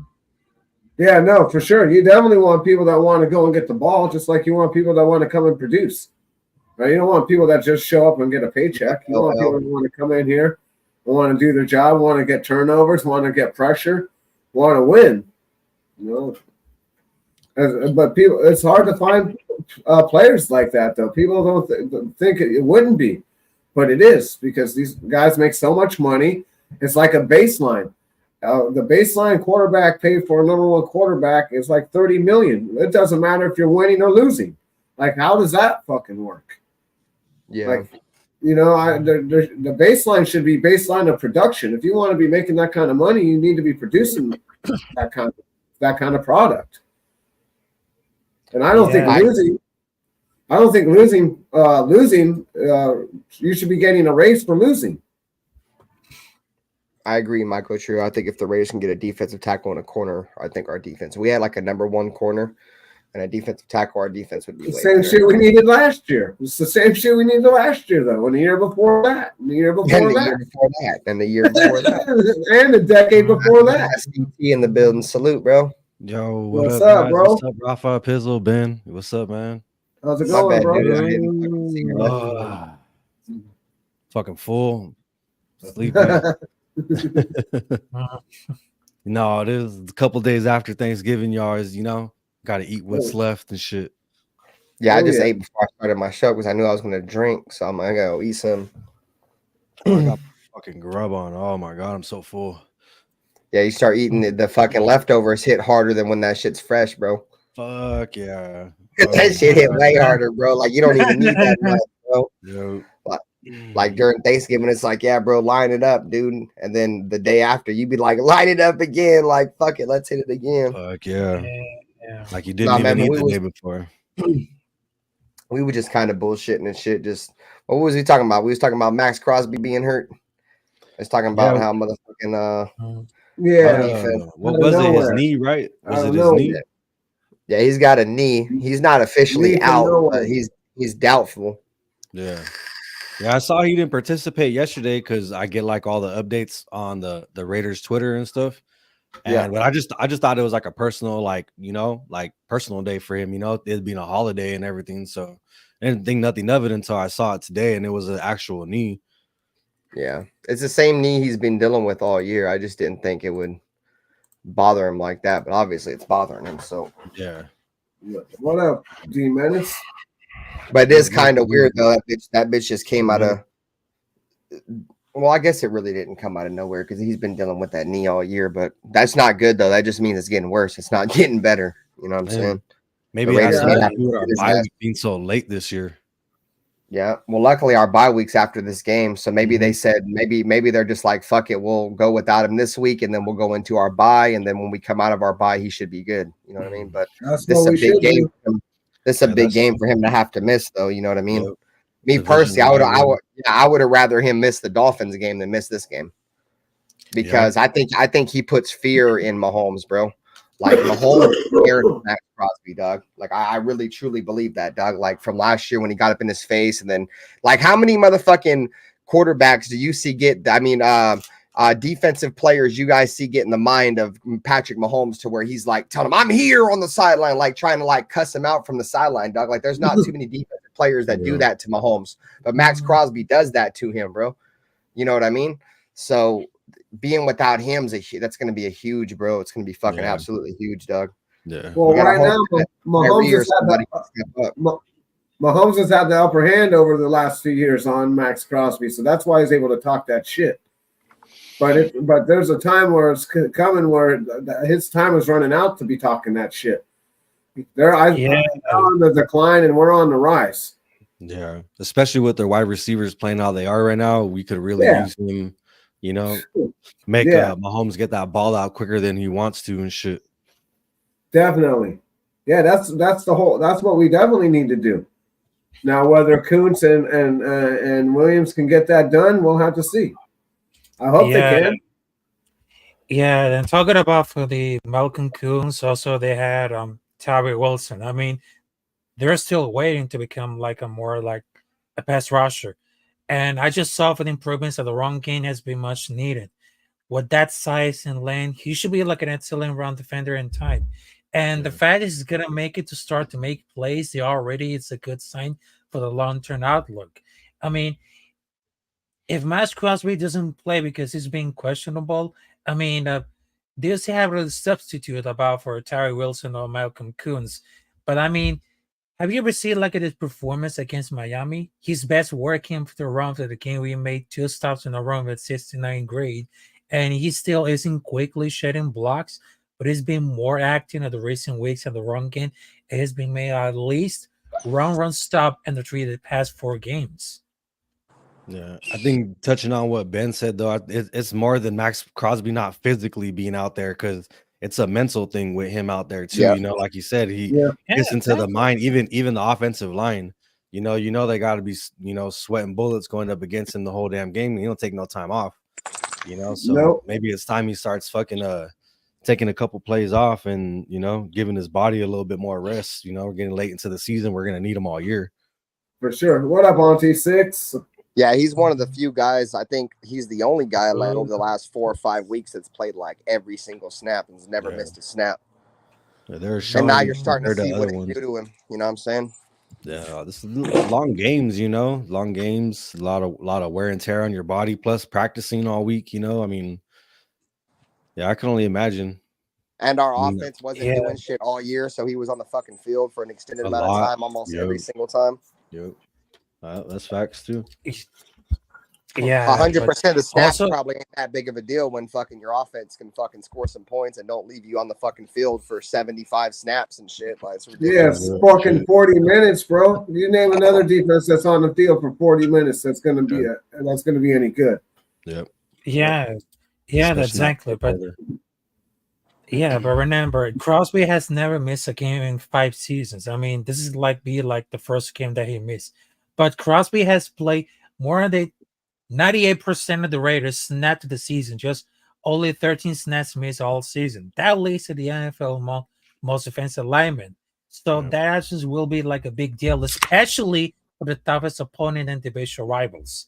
I mean, without Max Crosby, because right now we had the toughest decision about for this week against Kansas City Chiefs. I mean, they're going to be like a toughest task right now, but it will be like the first game has missed his career. But I really think that Max Crosby will be in if they go 100% healthy. I think we had the opportunity to beat it out right now because the last season the Raiders defense they all suck, but then again for the Pierce, then for Antonio Pierce, Champ Kelly, and then Bonhart Green. I mean, this defense has a lot to improve. But right now we have the toughest team right now, so we have to cover it up with the defense, and of course we're gonna make Patrick Mahomes uncomfortable. Yeah, definitely. But we definitely got to get this offensive coordinator's got to call better plays than he did last week. Last week was horrible. Yeah, I felt like McDaniels was out there almost. Exactly. Yeah, I was saying that too. It really, literally looked like he was calling the plays last week. I don't know what happened, but But once again, the offensive line didn't look good either, and that's part of the problem, right? The offensive line giving the guy 1.5 seconds, 2 seconds. He's not able to do anything with that. I think there's times where O'Connell's had time to throw, you know, and he holds on and to the he's ball missed too long, or the throw is bad, or it's a bad decision, you know. Yep. But it's just I don't. rookie. Yeah, that's part of rookie. He's a rookie. That's part of he's rookie. O'Connell could be playing better though. Yeah, no, I agree. But he's missing. But I think he's just getting a little scared too, because you know those guys. He knows he ain't got much time. But he's definitely holding the ball too long. His clock ain't right in his brain. I'm not knocking him for missing throws. I mean, he's a rookie. That's gonna happen. I'm just saying, like, if he'd have been able to hit on them throws, bro, we'd be in but he should be practicing on those throws, dude, during the week. He should be already starting to hit on those throws. This isn't the first week he's been working with these guys now. Practice is different than when you got live bullets flying at you. You know what I'm saying? Yeah, but it's the throws to throw, bro. I think in the Miami game, he wanted to be that guy. You know, he wanted to help the team come out. You know, so I think like when I'm talking about like a bad decision, like that throw to Jacoby when he threw it to the end zone and Jacoby was double teamed. Like I don't think there was no way in hell Jacoby was going to catch that. But if you go back and look at it, Michael Mayer was open right underneath, and I'm pretty sure it would have been a first down, but I just felt like he was trying to go for it all, you know, us being in the fourth quarter, being down by just a touchdown. I feel like he wanted to be that guy, you know, and it was a bad mistake. I think it was just a bad decision. Well, I think there's a whole lot of bad decisions. The two not taking the 2 field goals, right, to put us in the position to win the game at the end with a field goal. Clock before the half. I don't know what the fuck they were thinking. Yeah, those are rookie head coach mistakes. Now we're dealing with, right? Yep. So we got a rookie head coach, we got a rookie offensive coordinator calling fucking shitty plays, and then we got a rookie quarterback doing what rookie quarterbacks do. All that, and we're still in the game. Offense to 20 points, yeah. And we still had a chance to win it at the end. Yep. Exactly. I'm not mad at the kid. I just want to see him progress, you know. It's almost like the Chargers game, right? When he got fucking sacked like 6 times by Khalil Mack in one game. You know what I'm saying? Fumbled 3 times, lost 2 of them, threw a pick at the end, just like this game, but the Raiders were in the game all the way until the end. Yeah. He made a rookie mistake. But see, this is how many starts has he had now? This was his 4th start. So 2 out of his, he's 2-2 as a starter. His 2 losses, bro, both came at the end where he tried to force a ball and threw a pick. He threw a pick against the Chargers that lost us the game, and he threw that pick against the Dolphins that lost us the game. Yeah. But at the end of the day, the Raiders were in both of those games all the way to the ends, defining all the odds, bro. In my opinion, like did nobody think we were going to beat the Chargers when we played them with a rookie dude? We had a chance all the way until the end. Nobody thought we would hold Miami to what we held them to and have a chance at the end, and we did.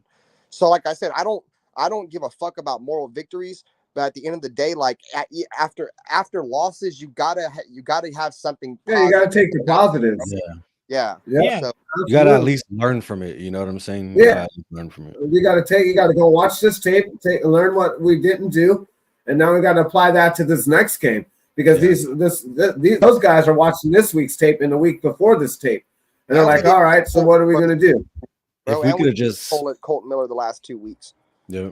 If we could have just capitalized on at least 2 of those turnovers. Yeah, you know what I'm saying? Like we can't be doing that, you know, like we could have got just 1-7 out of one of those turnovers. What good team did Jimmy G beat? Jimmy G didn't beat no good teams. No. Man, Jimmy G was playing hurt, and that's not who we wanted anyway. That was our final option. Yeah, the first game of the season because the way the Broncos look now, that may have been like his only good game. Yeah, especially the way he looked running for the first down at the end and everything. I was applauding him for that shit. Like, hell yeah, made the right decision, got us first down, won the game. You know, I feel like he got hurt in that game. Me and Nutty Raider Nate both agree. We think he got hurt in that game, bro. That first game. 2-6 is wild out right now. Glass, man, you know. Yeah, Aunt don't like Hefe. Nobody really likes Hefe. I give Hefe a chance as long as he don't dox people and shit. I don't mind trolls. I don't mind a little argument in the chat because I'm a troll myself, so I don't give a fuck. Yeah, I don't mind Hefe. He be stopping in on some of my shows too. That's why I call him Raider Hefe, dog. Why else would he watch our shows? Obviously, we're more entertaining than fucking boring ass Kansas shitty Queef fans, dog. They're boring. All they're over there doing is queefing on their channel, bro. They're sitting over there just queefing themselves in dildos. All they're doing is just reiterating what ESPN said 3 hours before their show and shit. Just reiterating it verbatim and shit. Like, I don't do that here. Yeah. A lot of people do that, bro. Like, go on ESPN or watch some fucking videos about the Raiders and shit, and then, you know, take notes and make a video about it 2 hours later, just copy people's shit.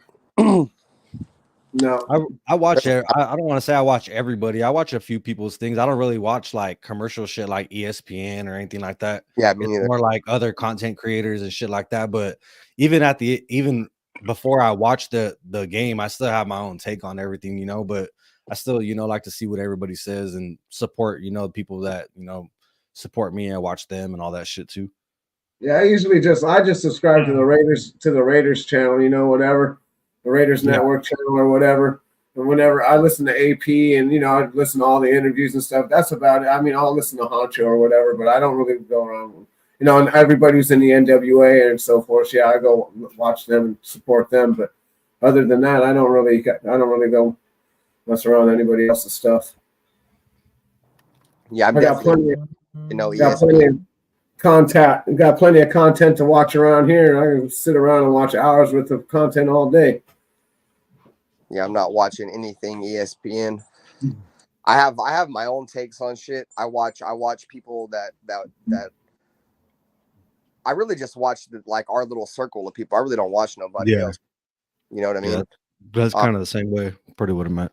And I because I do my own research on the team, and I try to tell everybody this, for anybody that watches anybody's channel, right? Like, we're all fans at the end of the day. All we're doing is giving our opinion on shit. Yep. If you want to know like the true facts and you want to really know the Raiders, you got to do your own research on shit. You know what I mean? And that's what I do. Like, that's the reason why like nobody can tell me shit about the Raiders. That's why nobody can tell fucking CT or fucking Pizzle about the Raiders, because we do all of our own research on this team already. You know what I mean? We know about this team. So that's why we try to tell everybody, and that goes for any content creator. Content creator, just take what they say with a grain of salt, bro, because it's just an opinion. Yeah, everybody's got their own opinion. Just because I don't like it or agree with it, don't mean and I can't make you agree with my opinion. I can just give you what I think is what I think is what I see, and everybody sees everything differently. Yeah, I agree. Lake Show. I don't think Aiden O'Connell's the future neither, but he's all we no, got. No. He, in my opinion, he gives us the best chance to win now. Sure, the fuck ain't Jimmy Garoppolo. We'll have to see. He has room for improvement, though. I don't think he'll be like a starter long term, you know. But I mean, he might be a solid backup, you know. I mean, who knows?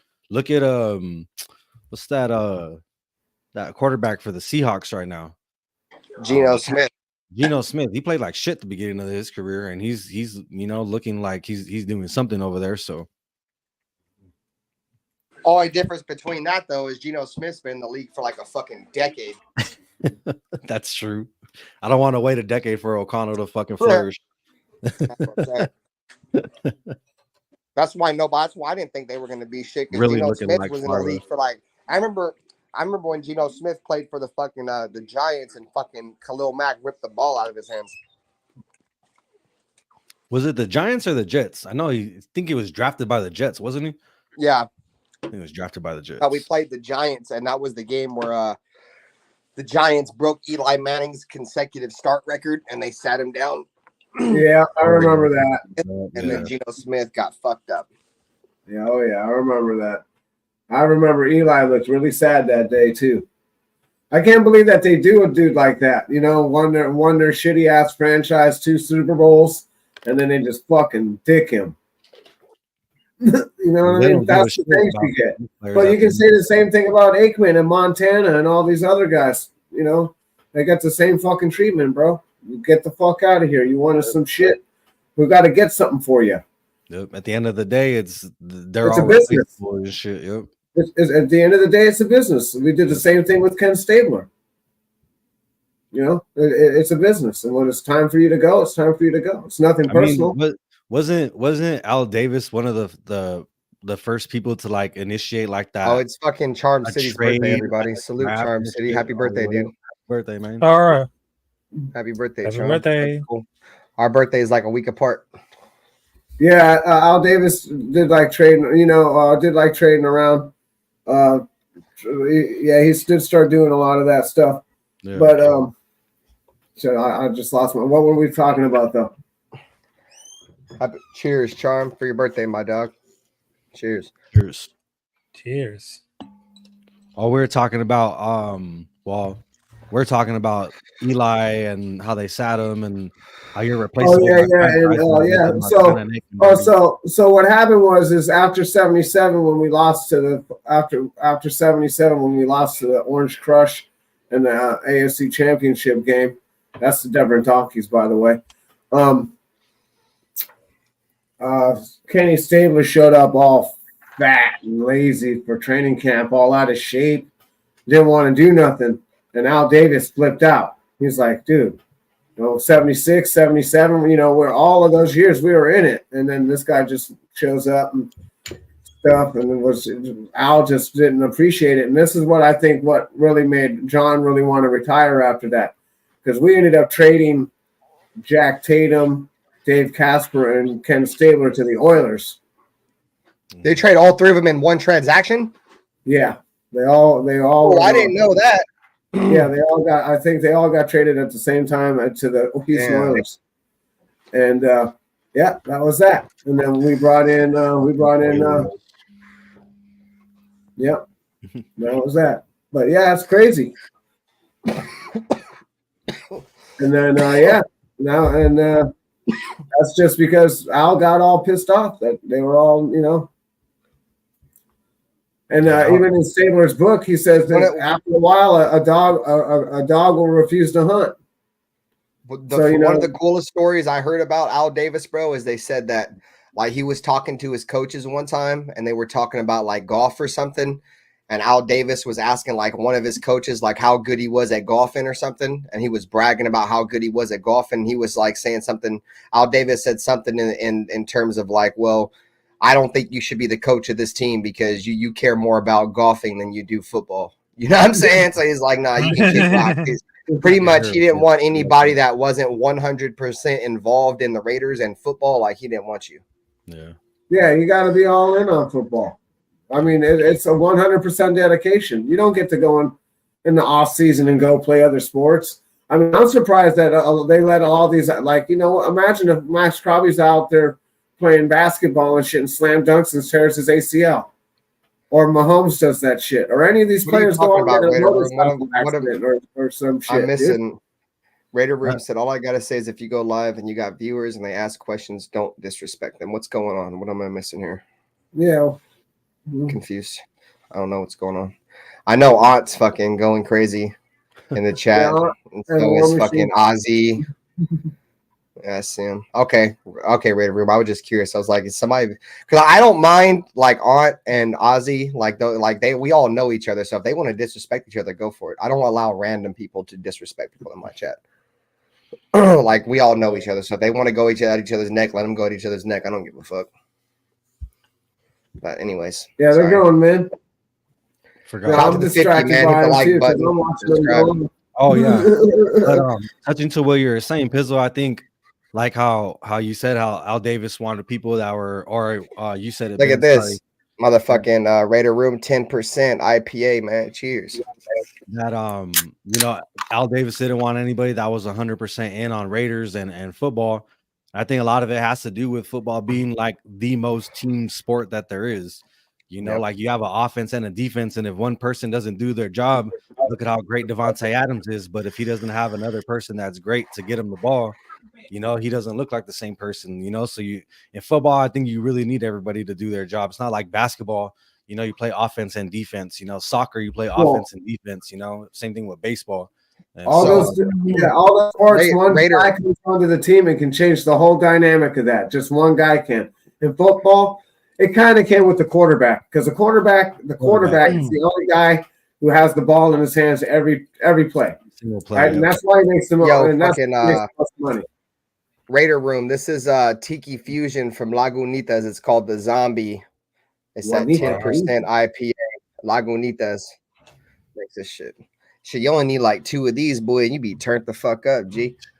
There's an IPA I like. It's called Hop Stupid. It has a picture of a bike with a flat tire on the front. It gets you fucked up. Gets you fucked up. Yeah, these things will fuck you up, bro. You only need like 2 or 3 of them, bro, and you fucking time to take a nap. Same I thing. mean, I love Al, but towards the end in the 90s and in some of the late 2000s and in the 2000s, he was still too much involved in the team. He was trying to do too much with the draft. He's trying, I understand that, it's the same thing with like Jerry Jones with the Cowboys. He's still got his fucking nose into everything. Like, I understand the difference between Al and Jerry, though, is Al actually coached and knew football. Jerry doesn't really know too much about football, but Al knew about football, and he thought he knew better than everybody else, and that was the problem. Yep. You have an owner like that, and that wants to come in and supersede everything the coach wants to do. It's hard to win, and we had that problem for a long time. People don't want to believe that, these guys would be practicing once a week, and then Al would come in on Friday and say, "We're going to do this." And how are you going to argue with the owner? Yep. And fucking Amy Trask, dog, has crazy stories about Al Davis, dog. She's told some crazy fucking stories, dude, in terms of like shit that Al Davis has done. Like, that dude was a nut, bro. That dude was a nut. But this is one thing I'll tell you. One thing I will tell you about Al Davis, dog. Like, he genuinely loved the Raiders, and he wanted the Raiders to be great. Mm-hmm. And that's why when you hear all these stories about, like the story I told you about the dudes caring more about golf than the Raiders, is because he wanted dudes to be 100% Raiders and nothing else. Yep. Because that was his life. He was 100% Raiders. He didn't do nothing else with his life. And was he narcissistic? I don't fucking know. But at the end of the day, like, that's all he cared for, and that's all he wanted people around him to care for was, the greatness of the Raiders, and making the Raiders great. Yeah, he was a connected guy. Some say connected to the CIA. He was a guy who knew a lot and who was very powerful. Well, if there was no doubt that there's no Al Davis, there's no Jerry Jones, there's no NFL.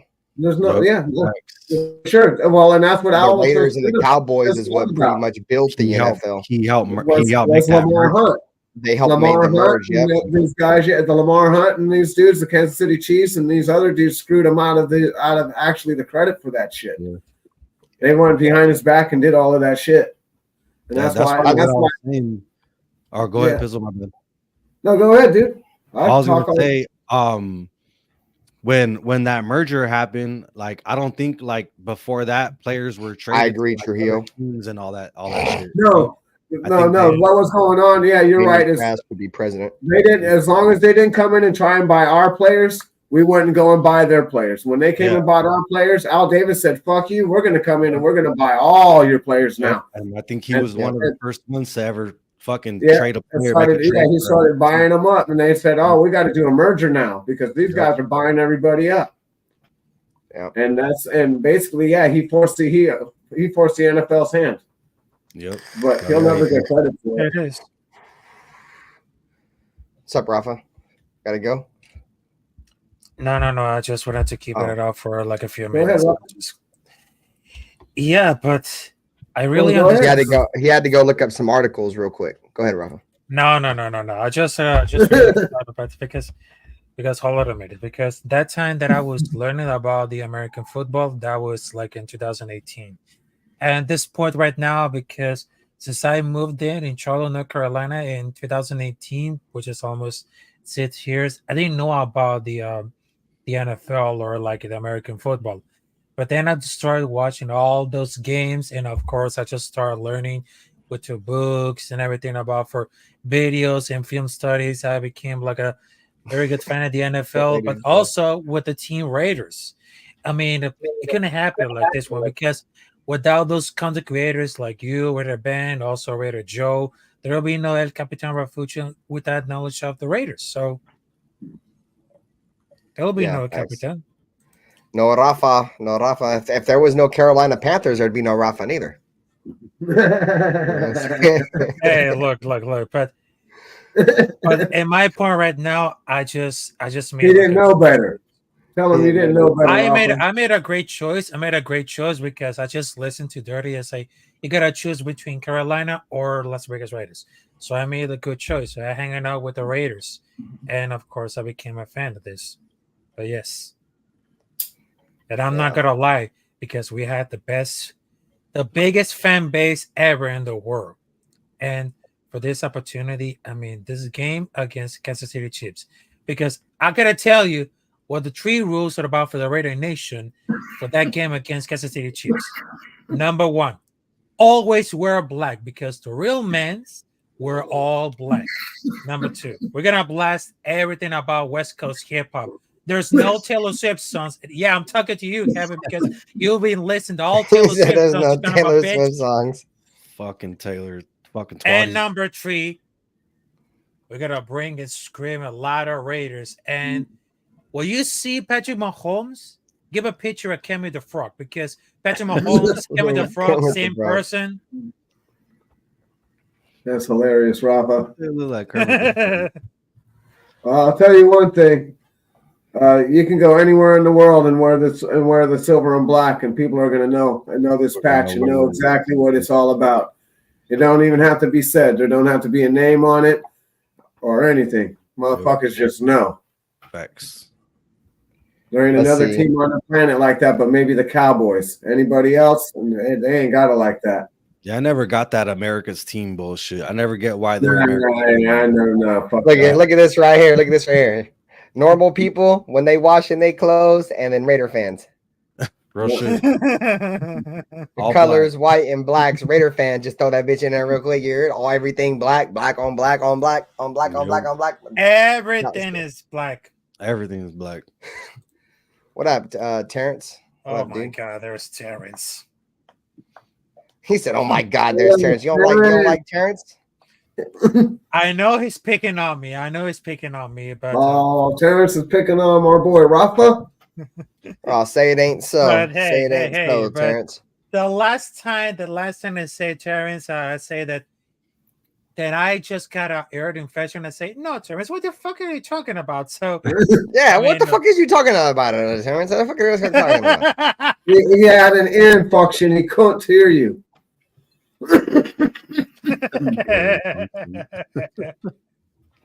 Damn, boy got an ear infection.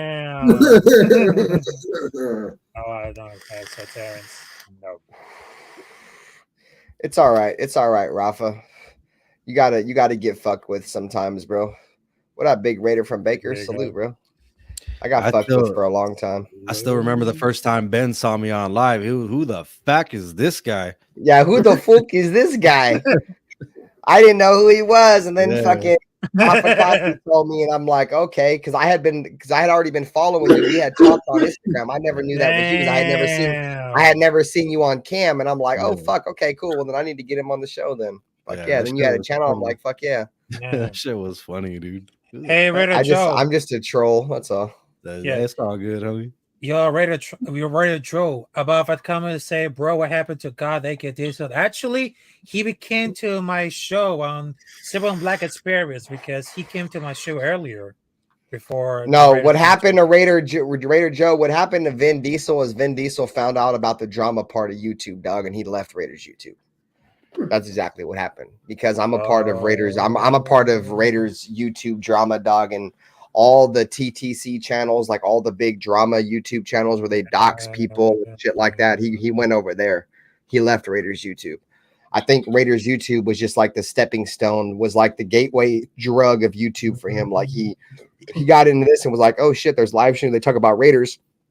Then he started to find all these channels where people would go live and get drunk and high and then dox people's families and talk shit about people's families and their kids and all kind. He went to shit like that. What up, Dark?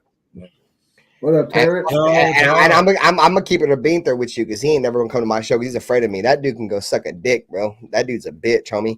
That fool Vin Diesel, God, whatever, bro. He's a straight bitch, bro. That fool lives in a motherfucking trailer that's hitched to the back of his truck, dog, in the driveway because him and his baby mama got into it. She sent his ass to the fucking driveway in a trailer. He's not even allowed to go in the house but to shower. Yeah, he sleeps in a trailer with his dogs. Bro. Fuck him. That fool started talking about my bro, fuck him. Yeah, he started talking. Come on, bro. He was talking shit about my woman, bro. So Oh, fuck that bro, guy. your woman threw your ass out to the trailer with the dogs, bro. Boy, you don't got no air conditioner, no nothing, boy, no heater, no nothing, boy. You be freezing your ass off in a trailer in a driveway. Oh, hot in the summer, freezing your ass in the winter. Why your wife getting piped down by Sancho? You know what I'm saying? Joe. Not Raider Joe. I know, dog. He learned about my community. I introduced him to the drama part of YouTube, dog. So like everybody's channel that he goes to now are all the channels that I introduced him to.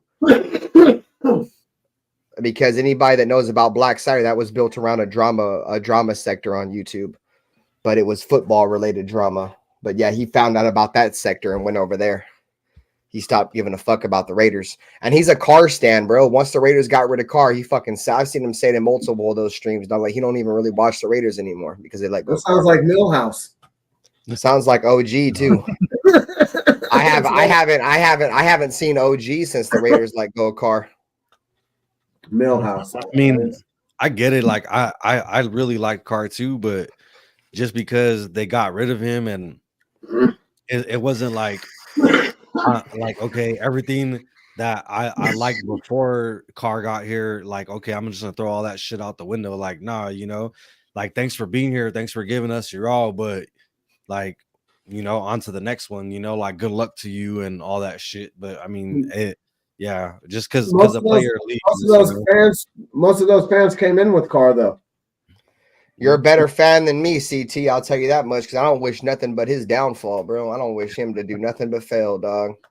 I wish him nothing but the worst of the worst when it comes to his football career. Now, as a man, as a family, like I wish him and his life and his kids and his wife, like them, nothing but the best when it comes to his football career, though, dog. I want him to fall flat on his face because he didn't do shit for me. So I as long as he plays the most important position. So if he was to go on and win something somewhere else and didn't do shit for us, I'm going to be heated because guess what? People are going to rub that in our face, dog, like our entire lives.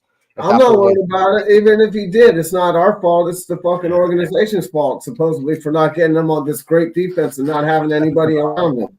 When he's got this great defense over the Saints right now, and he's got this great offense over there, I don't want to hear how the Saints ain't got an offense and how they ain't got a defense. Well, he's been injured more times in 1 year, damn near, than he was injured his entire time as a Raider already. Yeah, in New Orleans. Yeah. So I don't want to hear all he needed was this and that and this and that because he's got that right now. And he ain't doing shit. Defense, weapons, and all that shit. Good run game. In my opinion, the only thing that Carr can do consistently, bro, is throw it deep ball. Exactly, bro. That's it, dude. Like his accuracy on underneath and intermediate routes, dog, is very suspect, but he can throw the fuck out of a deep ball, dude. That's about it. Yeah. And if that's all you care about, then whatever, bro. You know what I mean? You know, it doesn't look like he has to put much into it. He just like flicks that shit and it's gone, dude. It's going. Yeah, but it's the same look with Aaron Rodgers. You look at Aaron Rodgers throw the ball. He throws the ball the same way. And you know what's crazy is that James Jones compared Derek Carr to Aaron Rodgers. Yeah. I mean, I don't think that's fair because James Jones only played with him in this, you know, his rookie season. And at the end of and James Jones, like at the end of his career. You remember that game against the Texans where he fumbled the ball twice? I don't. Derek Carr's rookie year, bro. We played the Texans, bro. They threw him the ball. He fumbled it. He picked the ball up, ran it, and fumbled it again, and the Texans got it. Oh, yeah. I do remember that play. I thought you were talking about twice in one game. Yeah. But I agree. The only thing that makes Aaron Rodgers different than Derek Carr is that Rodgers, in my opinion, these kind of quarterbacks are very similar to me, bro. Aaron Rodgers and Russell Wilson. And what I mean by that is that they're more better when they throw the ball off script. Like when the play breaks down, they roll out, the play breaks down, and they find somebody wide open. Yeah, that's what Aaron Rodgers is great at. That's what made him good for so long. He was never fast, but he was a running threat So like he would let everything kind of break down, then kind of scramble out, and the defense would take him as a threat. They would crash down. He would just throw the ball. Yep. And that's what Mahomes does. That's what fucking Russell Wilson does. That's what Aaron Rodgers does. That was the biggest knock on Carr, because Carr did that in 2016. But once he broke his leg, that was it, dude. And in my opinion, if you cannot improvise in this day and age in the NFL, you can't win. Defensive linemen and corners, they get paid way too much money, bro, to just get beat on every play. So you got sometimes, bro, like you got to understand this play might not work, but what I'm going to do is I'm going to let these pass rushers come. I'm going to roll out. And then as soon as I roll out, dude, these guys are going to fucking come for me, and I'm going to find somebody's going to be wide open, bro. Yeah. You know what I'm saying? So. No, yeah. That's After that 2016, what was it, Christmas game when he broke his leg, like or before Christmas. I think it was on Christmas. I'm not too sure. But, I think it was on Christmas.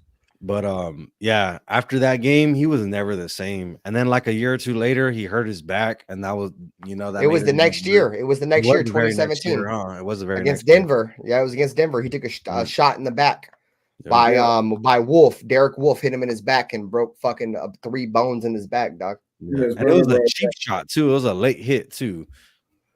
Yeah, he dealt with that. So Derek Carr dealt with some bullshit in 2017, bro. He dealt with the broken back shit, and then he dealt with that. You guys remember the Washington Redskins game where all the conspiracy shit about how that was when politics were in it? Yeah, where the Raiders had the Raiders had the only all African American offensive line in the NFL, and Derek Carr chose to stand with Jack Del Rio on the sideline instead of sit with his offensive line or knee. And there was a report that came out from an anonymous Raiders player that said that Derek Carr may be able to stand by himself on the sideline, but he can't stand by himself on the field. So, whenever there's smoke, there's fire. I don't know if that's real and shit, bro, but like if that is, bro, Derek Carr dealt with a lot of shit, dog. Like he got sacked a lot that game, and I remember a lot of shit coming out like towards the end of the game, like he was rushing them to the line because they're like he feels like it, so he's gonna try to do it himself, and you saw him kind of like run the ball a little bit. Like it was kind of weird because everything made sense, like it all kind of fell into place. Like, fuck, that shit could be true, But hey, Six, just for the record, dog, I pulled your comment down because you posted your address in the chat, dog. Like, even if whoever you're going at isn't going to come to your house, I don't want nobody knowing your address, dog. That's the reason why I deleted your comment. No disrespect. What up, Clark? Yeah, I was just looking at that myself. I was just looking. I seen it, but I didn't get to read it. I deleted it.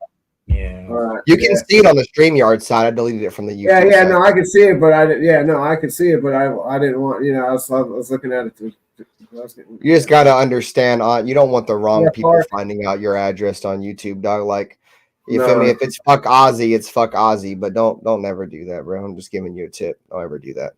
You're gonna fuck around and have 25 pizzas at your doorstep, or you're gonna have people coming to cut down your trees in your front yard tomorrow, dog. Like, I've seen some shit, bro. Just don't do that. Get swatted or some shit. Yeah, you might get swatted or something. Just be careful. Yeah, you don't want that either, bro. I'm not saying that anybody here is gonna do it. I'm just saying that there's people that probably watch this show that are looking to get people's information, bro. So. Because I am originally from a drama community, so I know there is people that like drama that watch my show still. So that's the only reason why I deleted your comment. But no, man, I pay for all that shit. Yeah. Michael True said you gotta pay for all them pizzas. Yep. Foxman, fucking people. He puts his docs out all the time, dog. He'll fuck around and fall asleep on a live stream, and people will send fucking welfare checks to his house, bro. Like, yeah, bro. Like he'll be live, dog, and the ambulance people will be coming into the room, dog. Some money to get his teeth fixed. He won't even end his live, dude. He'll sit there and cuss out the EMT in the live stream, bro. Like, because they'll come and do a wellness check on him during the live stream. He's like, "Look, motherfucker, I'm live. They're fucking swatting me and shit." I couldn't do that shit, dude. Fucking be on live while I sleep. Like, what the fuck? I mean, I guess if you're like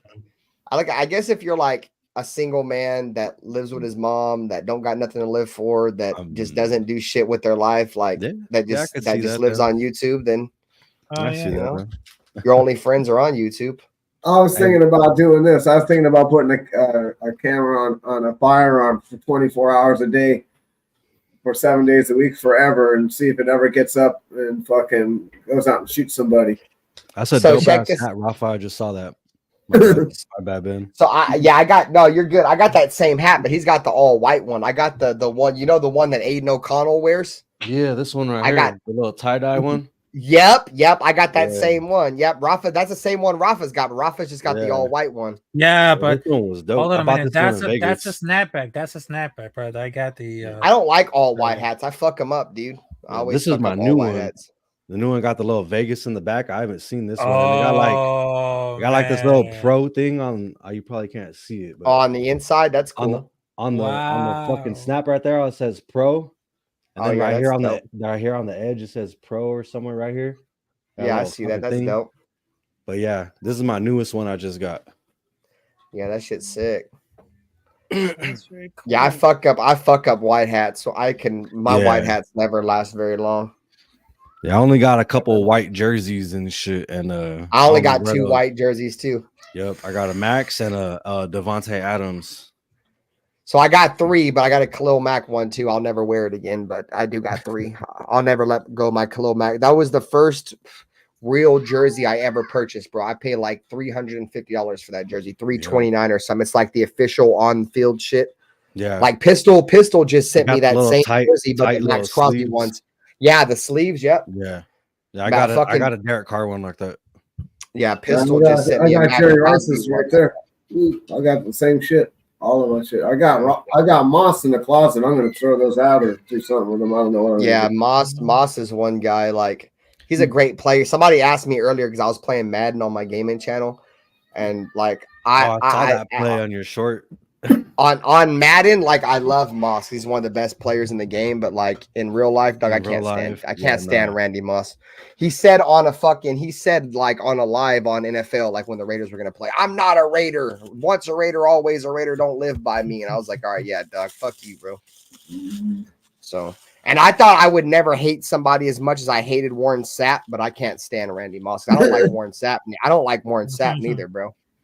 Yeah, he sapped us dry and shit and gotten 0 production out of that guy. Yeah.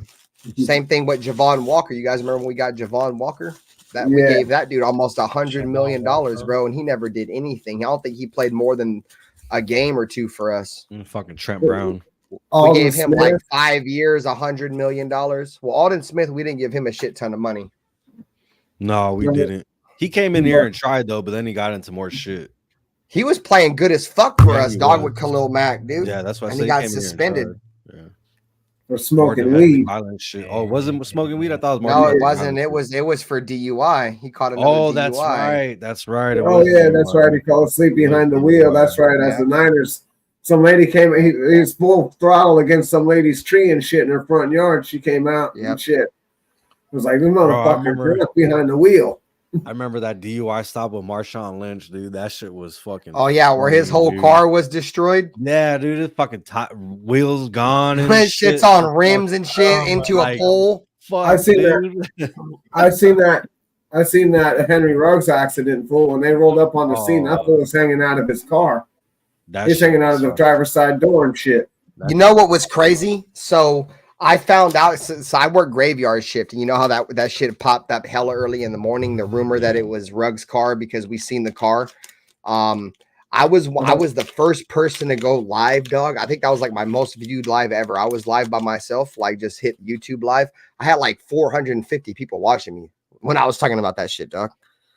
That shit was crazy, bro. That shit was absolutely insane. Like, my boy was like, dude, if you Google Henry Ruggs right now, your video pops up. So yeah, that shit was insane, bro. I didn't even know what the fuck to say. I had hell of people watching. But yeah, dog, that shit was crazy though, bro. I'm like, it ain't no fucking way it's Henry Ruggs. And I found out it was Henry Ruggs, and I was like, oh damn, dog. I saw that shit the very next morning that it came out that it was official that he had killed somebody and everything. Man. I was like, what? That lady was in there screaming for her life, bro, on fire. They couldn't even get her out. Yo. She was in there. The cops waited so long to go to the car. They were like, "Is anybody in the car?" Yeah, but they had bystanders. Yeah, but they had bystanders already there that were trying to get her out. And when the cops showed up, the car was already on fire. Yeah, I was gonna say there's only so much you can do when that bitch is fully engulfed. You know? Yeah, what I once mean? it's on fire, dude, you can't get her out. You know, you can't. You need the fire department. Yeah, you need the fire department. You can't just open the door when it's fucking been hit going 150 miles an hour, bro. That's just. Shit's the Because smallest. when that shit's fire's burning, bro, it's just like 500 degrees, 700 degrees, bro. You could feel that shit within you could be standing 20 feet away and feel that heat. I was about to say 20 feet. Easily, bro. Especially in the back where the gas tank was. I mean, that had to be what it was, you know, fucking hitting the gas tank in the back. Yeah, Henry Ruggs, I ain't gonna lie, dog. He got off so light, bro. Fuck yeah, he did. He got off so light. It just goes to show what money does for you, bro. Well, no, he didn't. I will tell you this. I will tell you this, though. I will tell you this. A lot of that money that he's still getting paid by the Raiders is going straight to that lady's family. Yeah, I don't think he got off lightly. I mean, he didn't mean to do it. He's still drunk and stuff for sure. But it's not like second degree or first degree murder, dude. He didn't go out and maliciously murder her. He's being reckless and stupid, yes. So, you know, I'm not saying he shouldn't be doing time because he should. He was doing what he was doing as a flex, you know. He didn't really give a shit, you know what I'm saying? For him to be going 150 on a civilian street and a 45 or, you know, 40 and being and knowing that he's been drinking, especially, dog, when you have the means, not only the money but the means to get a free ride. But call Uber, motherfucker. Yeah, you know, not only that, the Raiders would have gave him a free ride. But what I'm saying is like a flex is he's that superstar making all the money. He wants to show up with that badass ride, take off, the fastest guy in the NFL. Yeah. You know what I'm saying? And it's just like that's what I feel like it is, because like honestly, it like he doesn't need to fucking pay for a fucking Uber, because I'm pretty sure the team will give him a free ride. And even if he has to pay for an Uber, like, you know, I'm pretty sure he can get like a high class, you know, Uber, fucking all black Cadillac, fucking Uber, you know, like some fancy shit. Yeah, call me a limo. Yeah, exactly. A limo home, bitch. You get that shit, you know, 150 an hour or whatever. That ain't even shit. You know, that shit ain't shit. You know, but for him to do that, I think it's more like him trying to. Yeah, no, it's all ego. Yeah, exactly. There we go, ego. That's what I was. So let me say it like this. Well, first and foremost, Henry Ruggs is at fault, but I feel like his baby mama should be more at fault, dog, because his baby mama knew how drunk he was, and for her to let him drive like that tells me that she didn't give a fuck about him. And not only that, they had kids, right? And if you go back and watch the video, they were kind of like low-key arguing. And I don't know about y'all, but like I have kids, I have a baby mama, we get in arguments and shit sometimes, right? Of course. What I'm thinking is that she was probably saying some wild ass shit to him because they were both probably drunk. Super drunk. Yeah. And he was like, bro, fuck this bitch, and just fucking floored it and just started trying to gas it home, bro. And then unfortunate circumstances happened, bro. Because if you go back and you listen to when they was talking, when she had him like curled up, like they was arguing, like he was screaming at her, bro. Like he was mad at her. So she was telling him to be quiet. I remember that shit. She kept telling him to be quiet. And apparently he had his whole family at Top Golf. Why did his whole family let him drive like that? No. Well, the one reason why he got off like he did is because he took responsibility, dude. He owned up to his. He wasn't. He had no goddamn choice but to own up. He was clearly guilty. He had no choice but to own up. Yeah. He couldn't fight that. He clearly killed that. But he could have tried to do some other. I think they were talking about a few months ago. They were talking about he did have a little. He did have a slippery slope way out, but he decided not to go that route and just take the responsibility. Because if he would have went that route and went to trial, he was going to get a lot more time. So he just decided to take responsibility, Well, which is what he exactly. needs to do. That's exactly my point. Yeah, that's exactly my point. He had to take a plea deal. He had no other option. If he took that to trial, he was going to lose. Because he was clearly at fault. The judge even said I was watching that shit live. The judge even said on the day of sentencing, if he wouldn't have made a plea deal, she would have gave him more time. But that in respect of the courts and everything, and it's honestly up to the judge. The judge doesn't have to fucking accept. Yeah, he can say no. Yeah, the judge can say no, you know, and I think like that it got switched to like 2 or 3 different judges and shit because of just the circumstances of it all and everything like that. But the only reason why he got off the way he did is because of the fucking plea deal, and the judge honored it. She even said that shit the day of sentencing, and she even gave him 6 months more time than what the plea deal was. She gave him 10 and the only reason why he got such little time is because he has money. Yeah.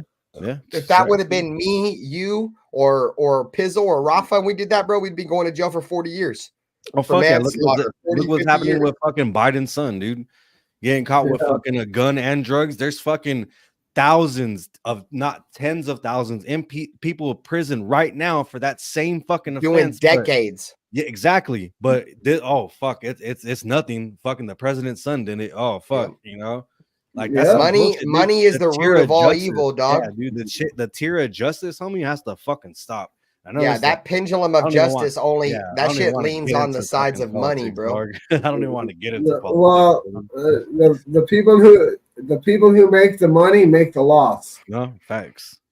So Ruggs gets out, bro, in like 2034. If he don't, I don't think he's gonna do that, bro. I think he's gonna get good fucking shit, and he'll get out in like 5. He'll get paroled in like 5. I don't think so, because they didn't rule parole out, bro. I honestly don't know if he has an option to get out early. I would have to look into that, but from what right now, I don't think he has an option to get out early. I think he has to. Okay, so if there's no parole, then he'll have to 2033. Yeah. I'm thinking with parole though, dog, he'll get in there on good graces, bro. He'll be out half of that. 26. Yeah, something like that. He'll do 5 years. And he might come back. You guys remember Dante Stallworth from the Browns when he killed that fucking person when he was drunk driving, bro? He literally didn't even get cut from the team, dog. Yeah, he came back like a few years later, didn't he? Yep, a few years later, yep. And you know what's crazy? There, Dante Stallworth was another dude that ran hella fast too. Dante Stallworth was fast as fuck, dude. And I think he finished his career. If I'm not mistaken, he may have even won a Super Bowl with the Patriots because I think he was on the Patriots towards the end of his career. Dante Stallworth. I think he may have won a Super Bowl with New England, but yeah. Well, we know. I don't know if Marvin Harrison killed somebody, but motherfucking Ray Lewis killed somebody. That motherfucker got to play in the NFL. They got motherfucking whatchamacallit, fucking Anthony fucking Hernandez. Yeah, there's a lot of shit that's happening in the NFL that they get off way softer than they would if it were fucking normal, you know? Imagine the United States. Imagine this country if there was no football. Oh, that's all I can say. You know what I'm saying? I mean, they know how imperative it is, like money wise, like that's really what it is. It's revenue driven, dog. Like football is the most watched sport. Like I think outside of like baseball, just because they have so many fucking World games. Cup. No, we smashed baseball. World Cup's the only thing that can't fuck with it. That fucks with football. Yeah, well, of course, because that's the world. I'm talking about in this country. I do, but nothing fucks with. I think football is the most watched. Yeah, NFL. It's an NFL world, and everybody else lives in it, bro. Yeah, Super Bowl is the most watched event, literally throughout the whole year. And there's people that tune in to watch Super Bowl or buy the Super Bowl. Don't even watch football. Who don't even watch fucking football. Oh, Dante Stallworth is from Sacramento. It's just a time to party. It's just party day. Party, get together. Like they ain't even watching the fucking game. You know, it's exactly. You just want an excuse to hang out and party. Exactly. Party. I party. Do you party? And that guy, wearing a fucking Raider jersey to a Rams Tennessee fucking Super Bowl and shit. I'm wearing my shit everywhere. Yep. Because I'm not gonna lie. I wear Raiders shit every day, dog. I wear Raiders shit every day, bro. I don't know if every fan does that, but I know I do that.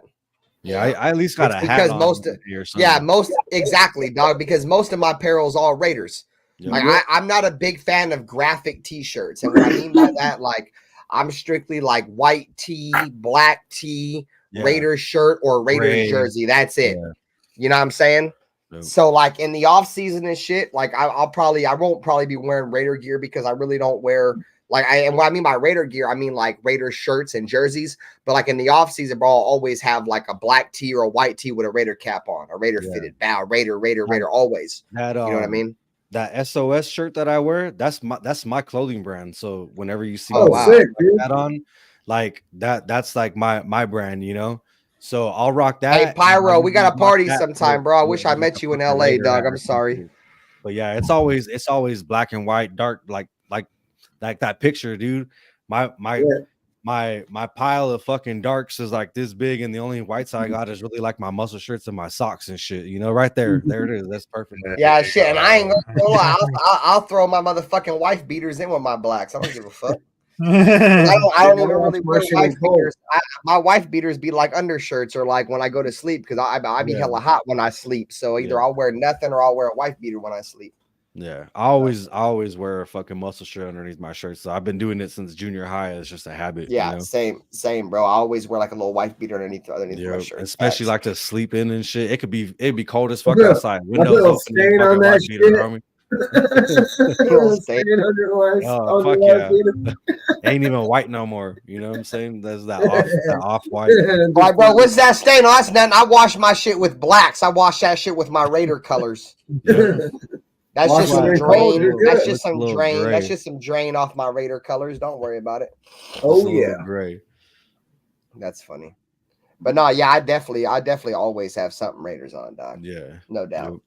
Like I said, I don't know how other fans are because I know when I see like other people, like I don't see it besides like Raider fans, like in the off season when there's no football, like I really don't see too much football gear around. I still see like Raider hats and shit. Every now and then I might see a Niner hat. But that goes back to my point. I only see goddamn Niner shit when you bitches is winning and it's football season. Shit. When it's winning and it's football season, you bitches are all out and everywhere. But when you bitches are losing or it's the off season, there ain't no such thing as a 49er fan. Nope.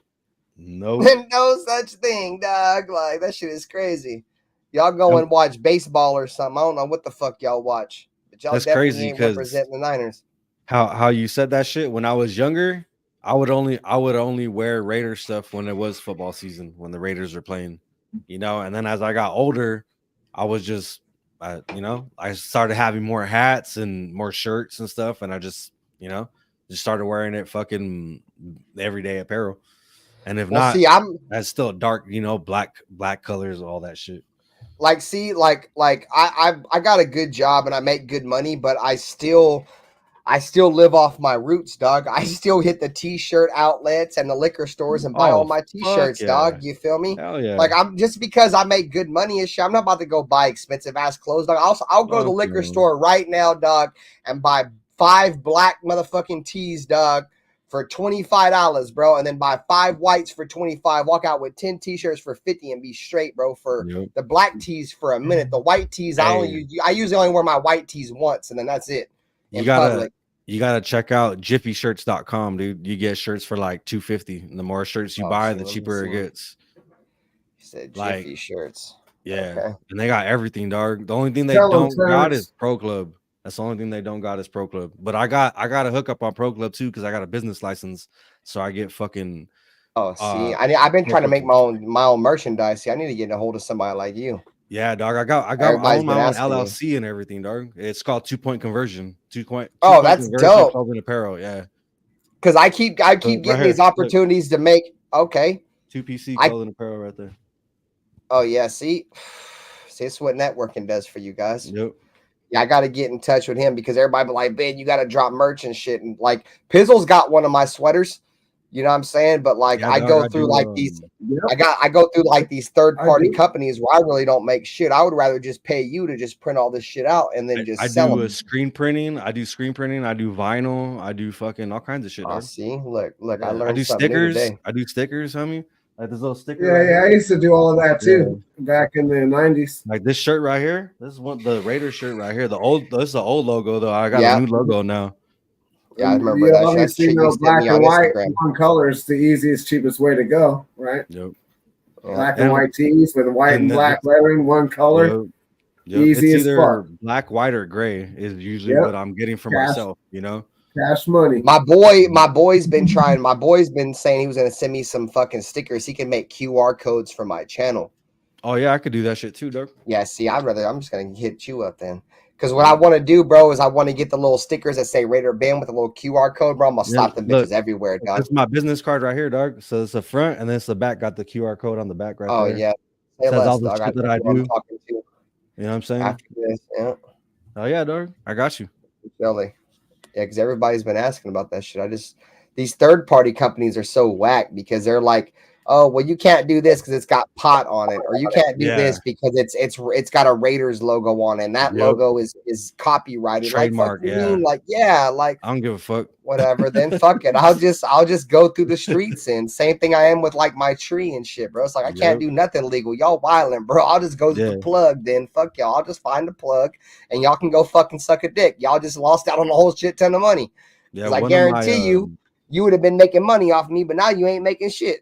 Yeah, my homie, he's up here and he got a delivery service. I'll be making shirts for him and stickers for him and all that shit. Yeah, see, that's dope. You know? And I'd rather support a Raider fan than some bullshit ass corporate fucking company. Anyways, go fuck yourself. Yeah, but he runs into the same problem. You know, they're like, oh yeah, you know, it got like a pot leaf on it or it's drug paraphernalia. Like we don't want to be associated with that. You know what I'm saying? And yeah, exactly. Like he'll come to me with like he'll order like 200 shirts for me. You know what I'm saying? So. Yeah, like $4 a shirt, you know, $3 a shirt. Well, I, you know, hook them up and shit. You know what I'm saying? Is we're kind of helping each other out. You know, I help him get his business out there. He helps me get mine out there. Yeah, facts. You know, so I've had a few people hit me up that like, you know, that gotten my number or my information from him, you know, because they seen what I've done for him and all that shit. So fuck yeah, dude. I'm always helping. That's cool. I didn't know you did that. Yeah. That's cool. That's cool as shit. Yeah, I was looking into buying one of them printers to print out my own shirts and shit, but like I'm a firm believer of like you get what you pay for, so I don't buy cheap shit. And like if you want to get a good one, bro, like dude, they're like fucking expensive as fuck, bro. I just had one. Yeah. I just had one and that shit cost me close to like $6,000. Yeah. And I ended up nice ones are like 6 bands. Yeah. Yeah. But you can make a lot of money off of those, bro. Fuck yeah. Yeah, you just gotta make sure that you have having that shit. You just gotta make sure you have like whatever you're making your shit off of, like your shirts and shit. Like you gotta make sure you have like a good brand behind it, like that people rock with, because you can make money off that shit. You'll make your money back, no issue. Yep. You know what I'm saying? Like all my shit's completely branded, dude. Like I do my own custom tags. I have like little hang tags that hang from the shirts and shit, like with prices and all that shit. I used to have a website, dog, but it wasn't fucking, you know, making the money that I was expecting, so I had to close it down for a while. But that's just only temporary, you know. So that should be up and running again. Yeah, no doubt. Yeah, like I said, I've been putting out little merch and shit though, but like when I have like Spread Shop and I have another one, but they be like super strict. If they're not super strict, so say like for example, Spread Shop, they don't want anything. They won't approve anything that's like trademark. Like for example, anything that has a Raider logo on it. Yeah. Even if I take the whole Raider shit out and just keep the shield, they still won't approve it. Bro. Yeah. So that, and then there's another one that I have, but the other one I have, they'll approve it, but like they'll sell a sweatshirt for like $42 and I'll get like $5. Yeah. Like why the fuck am I gonna sell you? Why the fuck are you selling a sweatshirt for $42 and I'm getting $5? Yeah, it's because you're paying them to hold your inventory, to make your shirt, to ship it and everything. And like, because they probably got that copyright shit. Yeah, and that's why I was like, I found out it was cheaper to buy my own company, have my own company, and kind of learn to do all this shit, you know. So I do the whole Adobe, you know, Illustrator, Photoshop. Fucking, I know how to take an image that you send me and know how to put it into the screens, you know, to like separate the colors and all that shit to be able to put them on the shirts. Oh, that's dope. To do the screen printing, dog. Yeah, you know, and I taught myself pretty much all of it just by watching YouTube videos. Yeah. You know, Nice. and putting in the effort to fucking learn the programs and shit. You know. Yeah. Yep. That's how I learned a lot of this shit. Like Yeah, when me people too. see my OBS shows, like I really don't run OBS shows no more because the only reason why I ran OBS shows was to either do call in because I can't do a call in show on this. Otherwise, I'd have to play it through the speakers and it would sound all fucked up. The fucking chat. But with right, but with OBS, Yeah. I can have call in shows and it'll sound clear. And I ran OBS because people used to come porn bomb my channel, but now they only porn bomb Black Saturday because I don't make my links public no more. So on Black Saturday, you'll see an OBS stream, but like during the week, it's all StreamYard streams. Like whenever I run, like for example, like tonight, I don't have no OBS. This shit's StreamYard stream. It's just because fucking StreamYard, I can send my stream to multiple different platforms. Yeah. And right now I'm trying to grow my Twitch too. And I got to find a way to link my Rumble because I'm going to try to grow my Rumble channel too. Because I'm going to be moving on from YouTube, dog. YouTube is just, they're tripping, bro. They literally paused my monetization again because they said I smoke weed. Yeah, It's like, it's dude, sometimes. like, what the fuck? That shit is lame as hell. Yeah, I mean, sometimes it does me happen like this one because I was trying to do like the OBS studio, but then my computer is getting loud crazy because they have. Yeah, it's because you watch gay porn, dog. Your fucking shit's all fucked up, dog. You got a bunch of viruses and malware, bro. I was trying to do like an OBS studio, but then there's malware, virus on my old computer. Look, see, he just admitted it. There was malware and viruses, dog. I told you. I'm trying to tell you. I know what. Yeah, but I had but I just resolved all these things, and it'll say, no, I'm not gonna do the OBS studio. I'm just heard like very simple to StreamYard and all these stuff. The only reason why I can't use OBS like on StreamYard is because my internet is so shit. I only get like 48 megabits download speed. My shit is super trash, and it's like 9% upload speed. What's fucked up is that before I bought this house, I lived in an apartment, right? Before I bought my house, and at my apartment, I could get Xfinity, dog, and it was like 1.2 gigabytes download speed and like 40 megabits upload. And like I bought this house, and this house can't get Xfinity, bro. So I'm stuck with AT&T, and it's like 40 megabits, which is like way slower, dog, than 1.02 gigabytes download. And I got 11 upload, bro, which is way lower. So it's it like fucks where I'm my at. shit up. Like I can't have the option to get like that fiber optics and all that shit. Yeah, you know, me neither. There's only one cable company that I can get where I'm at, and that's it. You know, and where I'm at, it's like I'm in Apple Valley I'm like about 2.5 hours from Vegas, and there's like it's like real desert and like mountains. I didn't know you like lived in Nevada. Okay. No, that's California. Oh, in California. Okay. Yeah, Apple Valley, California. Yeah. I'm like about like about an hour from like the IE and all that shit. About 2 hours from LA. You know, my mom lives pretty close to East LA, you know, so I'm down there all the time and shit. Hell yeah. Yeah, I fucking they say that like fiber optic is supposed to be available by like 95% of the country by 2025. So that's what I'm holding my hat on. Like, fuck it, because all I can get is AT&T, bro. And like I've tried Verizon. Verizon is worse. Xfinity's got the best internet because they have the cable, which is pretty much fiber optic. And AT&T, they have fiber optic, but they don't. Xfinity with Comcast has been installing internet for a long ass time, so they're way ahead of where AT&T's at. AT&T was primarily a internet company, so they didn't run cable wires. Exactly, they didn't run cable wires to people's houses. So now they're finally starting to get into fiber optics, and they said by like 2025, because like I called my internet provider at AT&T, and I was like, there ain't nothing higher I could get, and they're like, nope. But they were like, according to our records and I've done research on, by 2025, like 95% of the country, unless you live in like rural, like Indian reservations probably or some, or like Amish communities, like you should be able to get fiber optic. Because I know every single day when I'm driving home from work, I see AT&T out there installing shit. So they're doing it. It's just going to take a while, bro, because like Pizzle was saying, AT&T is a phone company. This whole cable shit is all new to them. You know what I mean? Burying wires and shit. That's all that new. shit right on the telephone pole out in front of my house. Guys. I'm just too lazy to call it in. Yeah. It's like $100 a month. Yeah. Oh shit, it's built his bomb. I got see your what's your speed, Raider Room? Because he say he's got fiber with AT&T. I don't know. It looks like he's built his bomb or something. 6 said fuck Dustin, Ozzy, Cortez, Sultan, and Hefe KC. Damn, it sounds like it's going to be a good fucking. Sounds like Black Saturday is going to be popping tomorrow. Yeah, right. What up, Nice to see you, Eric. Yeah. Yo. What's up, Rafa? Did you have a good Thanksgiving? Yeah, he had some papusas.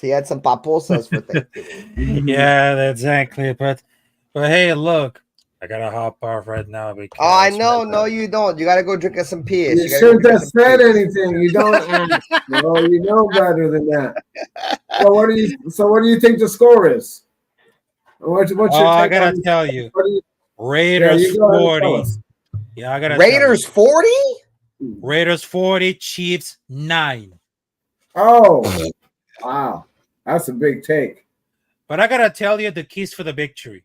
We had to establish the keys to the victory is for Al Davis to not kiss Mark Davis in the mouth the way Jerry Jones did his son. Nah. Don't kiss your son in the mouth, bro. That's not Photoshop. That's not Photoshop, friends. That's not ever a good time to show that. It's always a good time to show that because fuck Dallas. Yeah. You gave me the heebie-jeebies, fool. He said the heebie-jeebies. Yeah, I got the keys for the victory right now. We had to establish the run of the game. We're gonna make Patrick Mahomes uncomfortable, and number 3, defense and offense. We're gonna make it better. So, Hefe, if you watch this, what does Do-Rag Rafa think? What does Do-Rag Rafa think? What does Rafa think? What up, SC? Not does Rag Rafa. Do-Rag Rafa. Do-Rag Rafa is gonna be. You don't even know what the fuck a do-rag is. You're such a fucking idiot. You wore a do-rag to get waves, and you don't even know what the fuck we're talking about. Come on, bro. He didn't say get waves. He said catch waves. He's trying to catch waves. Remember, he said catch. Yeah, catch. It's a difference, bro. You see Christian McCaffrey, he wears one of those things. He's trying to catch waves too. Rafa was out there looking like old buddy from Napoleon Dynamite. Napoleon Dynamite's brother, waiting for Shaquisha to come off the bus and shit with the do-rag and the glasses and shit, boy. The only thing Rafa was missing was the chain with the pendulum on it, boy. And he was straight. Oh man. He was out. Anyways, have a great it's night. All right, Rafa. Yeah, LaFonda. There you go. I said Shaquisha or something. You probably never even seen that money. You probably never seen that movie, Rafa. You probably thought I was talking about Pedro. No, I'm not talking about Pedro. It's his brother. My brother. All right, so have a good one. Peace out. Go watch that. Rafa. The cheese, Raider Nation. Yeah, that's definitely Rafa Dahmer, dog. He's got a fucking body like in a fucking. You got a lava lamp, Rafa? You got a little yellow orange lava drum over there in the left corner of the room. Yeah. But You got heads in the freezer and shit. Milled genitals. He said he's gonna cook somebody's balls up and shit and put them in the microwave. My fucking Rafa be hitting the clubs after the show, boys. I gotta hit the club, bro. It's 1 o'clock in the morning. I got 1 hour to go get me one. I got 1 hour to go get me one of these. I got 1 hour to go get me one of these guys. You know, I bring them back home, put them in a barrel. That's a good time to go. All right. Don't all right mean nothing, motherfucker. There's no salute. You can go ahead and run off now there, bud. You can run off now. Right, I give you permission to leave. For nobody, fuck the Chiefs. Fuck the Chiefs. No doubt, no doubt. And you drink piss, which is about as bad as fuck the Chiefs. You know what I'm Yeah, saying? exactly. All right, Rafa. Have a great night. Have Peace a good out. one, folks. Fuck the Chiefs, Raider Nation for life, motherfuckers. Oh Yeah, yeah. fuck the Chiefs. Fuck the Chiefs all day. Yep. I was trying to fuck with Rafa there for a minute, but I didn't want to fuck with him too much. Nah, he's hilarious. I love that guy. My bad, fam. My bad. He's funny. That's all good. You all right? Yeah, Looked no, like I had to go get another cup. Yeah, I thought something happened. It looked like you spilled something or something. Oh no. I just had to go get some more alcohol. You know what I'm saying? Oh shit! He said I needed another drink. Hell Yeah, my fucking Pizzle thought you had spilled some bong water or something. Yeah, I thought you were scrambling around. Looked like you were scrambling around cleaning up some bong water. And I was like, oh, did he spill something on his shit? Hey man, I hate when that fucking happens though. That's another reason why I don't like bong, bro. The fucking water stinks like a mother. Yeah, I always keep mine clean though. I like a bong just because it, like, I don't know, something about the way it filters the water and shit. And I used to have like it's fresh like that. Yeah, you know, throw some ice up in that bitch. Oh yeah. Yep. You definitely gotta have one. Yeah. Get an alcohol and a weed high at the same time. I don't know if you guys ever tried that, but it's pretty fucking it's a trip. Oh yeah. I put tequila on my bong before a long time ago. And that shit, just the fumes from that shit will get you drunk or what? It burns. Back in the day, dog, when we used to get the Mexican brick tree, bro, like we used to fucking I used to put Kool-Aid inside my bong, bro. Oh, I've tried to dude, I ain't even gonna lie. Put Kool-Aid in there, bro, and like you wouldn't even, it would taste like fucking grape Kool-Aid tree, and I'd be high as fuck off grape Kool-Aid like gas. And when I was growing up, they didn't even have the ice chambers, right? So what I would do is I would put in like a little bit of water and smash up hella ice and pour all the ice inside there, bro. Yeah, they didn't have the ice master. Yeah, I would have like nicotine, bro. I would have nicotine flavored grape stress weed, bro. Like just smoking it to the neck. No fucking no perks, none of that shit, bro. These kids don't know what they got nowadays, man. Smoking out of a can, That's what I'm saying, bro. And like kids that play video games, like kids that play video games, motherfucker. I used to play Game Boy Color where I used to have to fight to turn the light on at nighttime with no backlight on my shit, trying to play fucking that game. Couldn't afford the little light over it. Yeah, and then if you could afford the little light, that bitch, since your shit took batteries, your batteries would die in like a whole day. Yep. Yeah, you wanted to be cool and show it off even when they didn't need it. Yeah, facts. Dude, I remember buying a Game Boy with my birthday money, the original before Game Boy Color, homie. Is I remember like early 90s. I was living in the homeless shelter, bro. And my parents fucking bought me a fucking little fucking light for my my Game Boy Color, and fucking it was cool as fuck, dude. I was happy for like 2 days until I realized it made my batteries die in like an entire day. Like one day, my whole entire battery be dead. Drained everything. Oh, yeah, because they would cut the lights off hella early, and I couldn't see shit. Boys, I have to use that back. Yeah, that light, that little motherfucking, that little squiggly light, bro, was.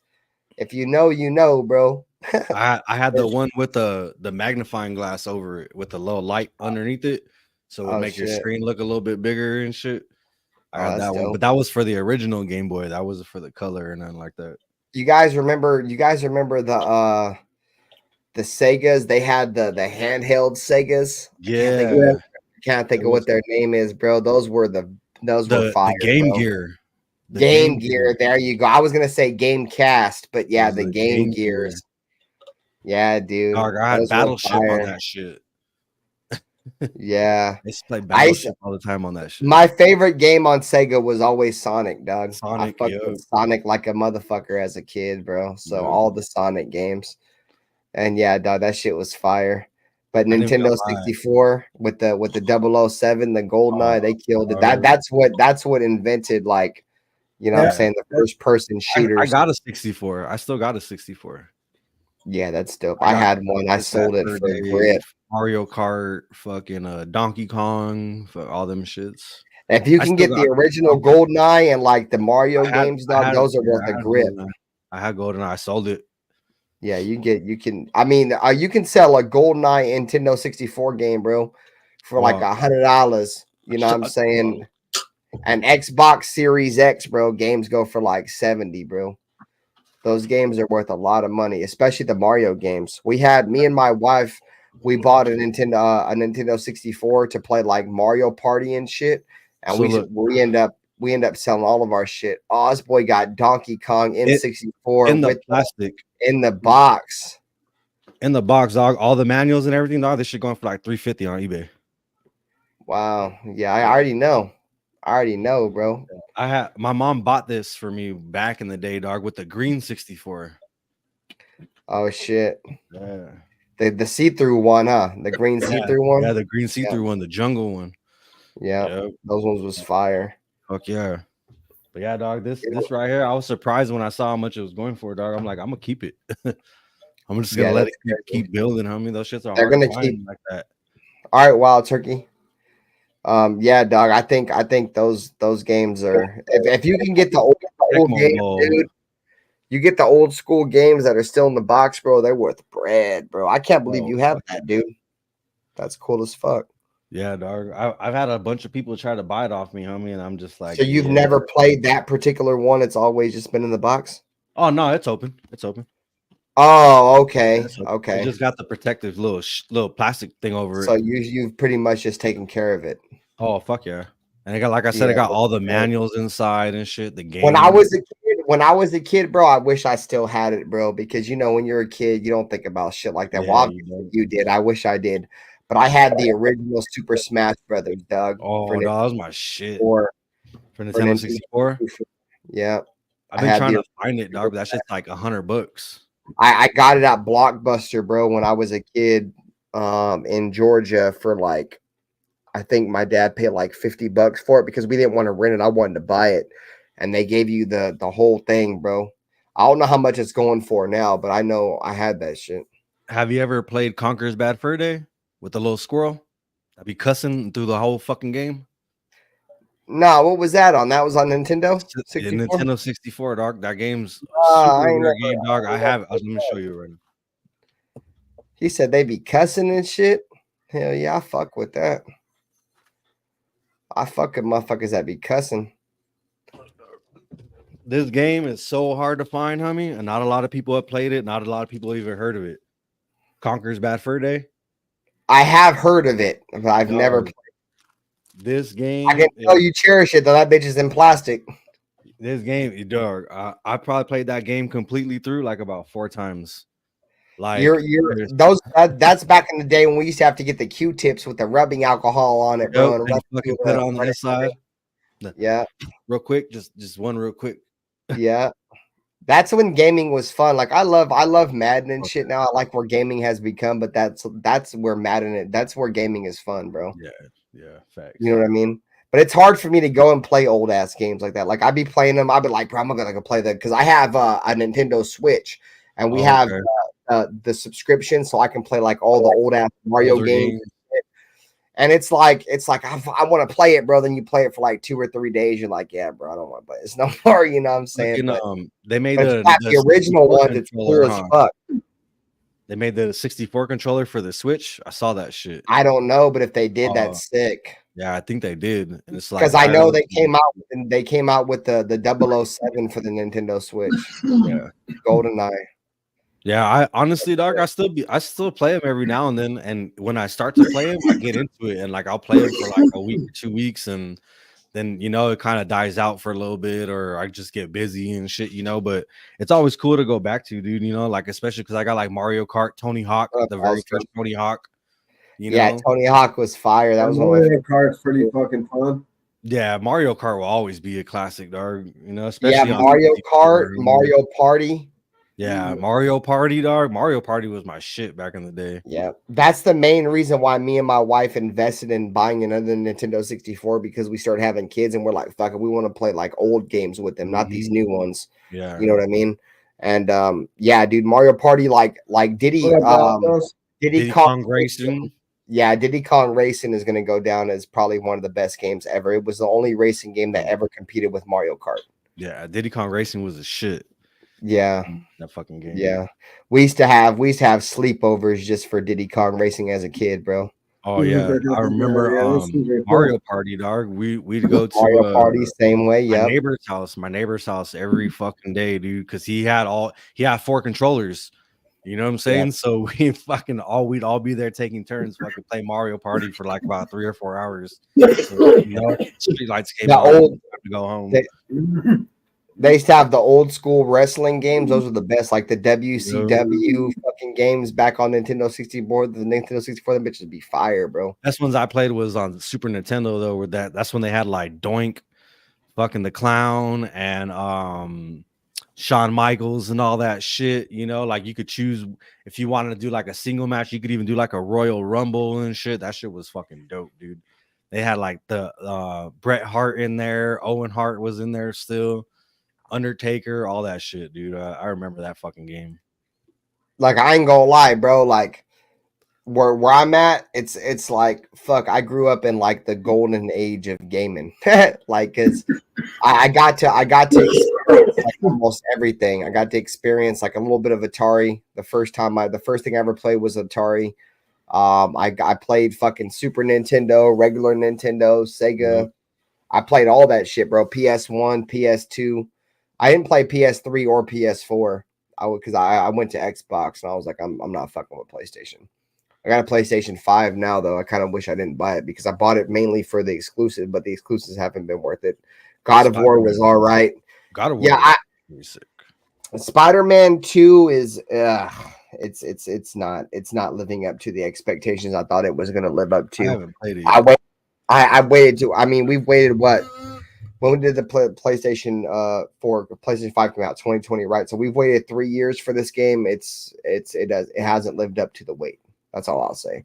It's a good game because I said this before. Like in my opinion, the greatest game or one of the greatest games I ever played for PlayStation or in my life was the Spider-Man, the one that came out for PS5. The first one. The first one on PS5. Yeah, that one was the what was it called? Miles Morales or whatever. Because there was a Spider-Man for the PS4. That was the first one. Yeah, I never played that one. Oh, that's but the one for PS5 because the PS5 had that weird ass control. It has the weird ass control right? The Super Nintendo to play Tecmo 1 and Tecmo 2. Pizzle's like, what the fuck are we talking about? But it was cool because, like, you would like swing, when you would swing on like the rope and shit, bro, you could feel it in your controller. Yeah. You know what I'm saying? This one, I don't know, bro. It's not what I thought it was going to be. I mean, the graphics and shit are better for sure, but it takes fucking forever for the game to load up now. You put those games in the console, turn it on, and start right up. Now, it takes fucking 10, 15 minutes. Actually, ever since the new consoles came out, Pizzle, there's no more loading anymore. Yeah, the PS5 doesn't really have a loading time. It's crazy. Yeah, there's no loading anymore. It's there's no such thing as loading anymore. As soon as you hit a game mode, you hit play, you're in there, bro. Yeah, there's no more tail chasing. No. Yeah, you don't see that fucking loading fucking bar. Yeah, it ain't creeping up. No, that's dead. Yeah, you don't see that. It'll go black screen and then that bitch will load right up. Oh, real shit. That fucking did my game crash? Yeah, did my game crash? And then it loads okay. Up. Yeah. Yeah, facts.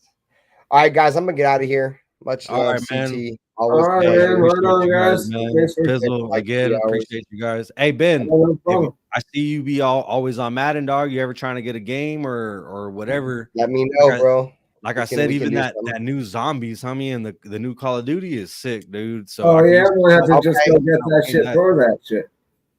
Yeah, Pizzle, if you go get that shit, like I be playing that shit live, bro. Yeah, so, I'm more of a zombie guy. I don't really play I like the zombie mode in this one is sick. I fuck with zombies, dog. I fuck with zombies. The zombie mode in this one is sick, dude. So if you guys ever want to do it and get some content and shit. Is that Call of Duty? Oh wait, Call of Duty. Yeah, that's Call of Duty. I think I just got the other one, the COD3 or whatever. Black Friday, that shit might even be on sale if you don't have it already. So check Amazon and and fucking all that shit, you know. Or wait till Monday, Cyber Monday. Cyber You get Monday, that shit yeah, online. that's true too. Yeah. What's the name of it? It's Modern Warfare 3. Yep. Modern Warfare. All right, yeah, I think I got that, but I'll go check because I downloaded it. And it's cross console. It's cross console, Yeah, so like you don't need the brand new console to get it if you have like an Xbox One or something. Does that got like the war game or whatever? We got the Gulag and all of that shit. Yeah. Yep. Same shit. Okay, yeah. Then I think I got that game already. Just hit me up behind the scenes. Shoot me a text and let me know what you got. Shoot me some pictures, Pizzle, and I'll let you know if you're good, and then we'll play. All right, yeah, I will. All right, Raider Nation, have a great night. We'll do some Black Saturday tomorrow. Hey, Terrence, drop CT's link and Pizzle's link off. You guys have a great night, man. I appreciate it, fam. Have a good one. No, much love, always, Raider Nation. I know, you guys have a great night. See you tomorrow. Right on, CT. All right, Pizzle. I'll see you tomorrow night, Pizzle. Much love, everybody. Absolutely. Go Raiders.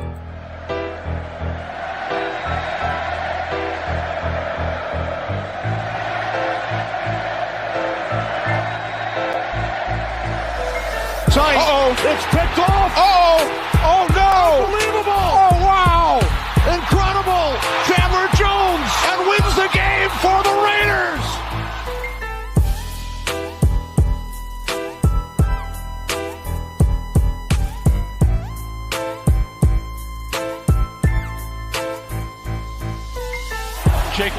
Jacobs with running room right up the middle. Jacobs is on his way. The Raiders are going to win this game.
When you have great coaches, then after you have great coaches, you get great players.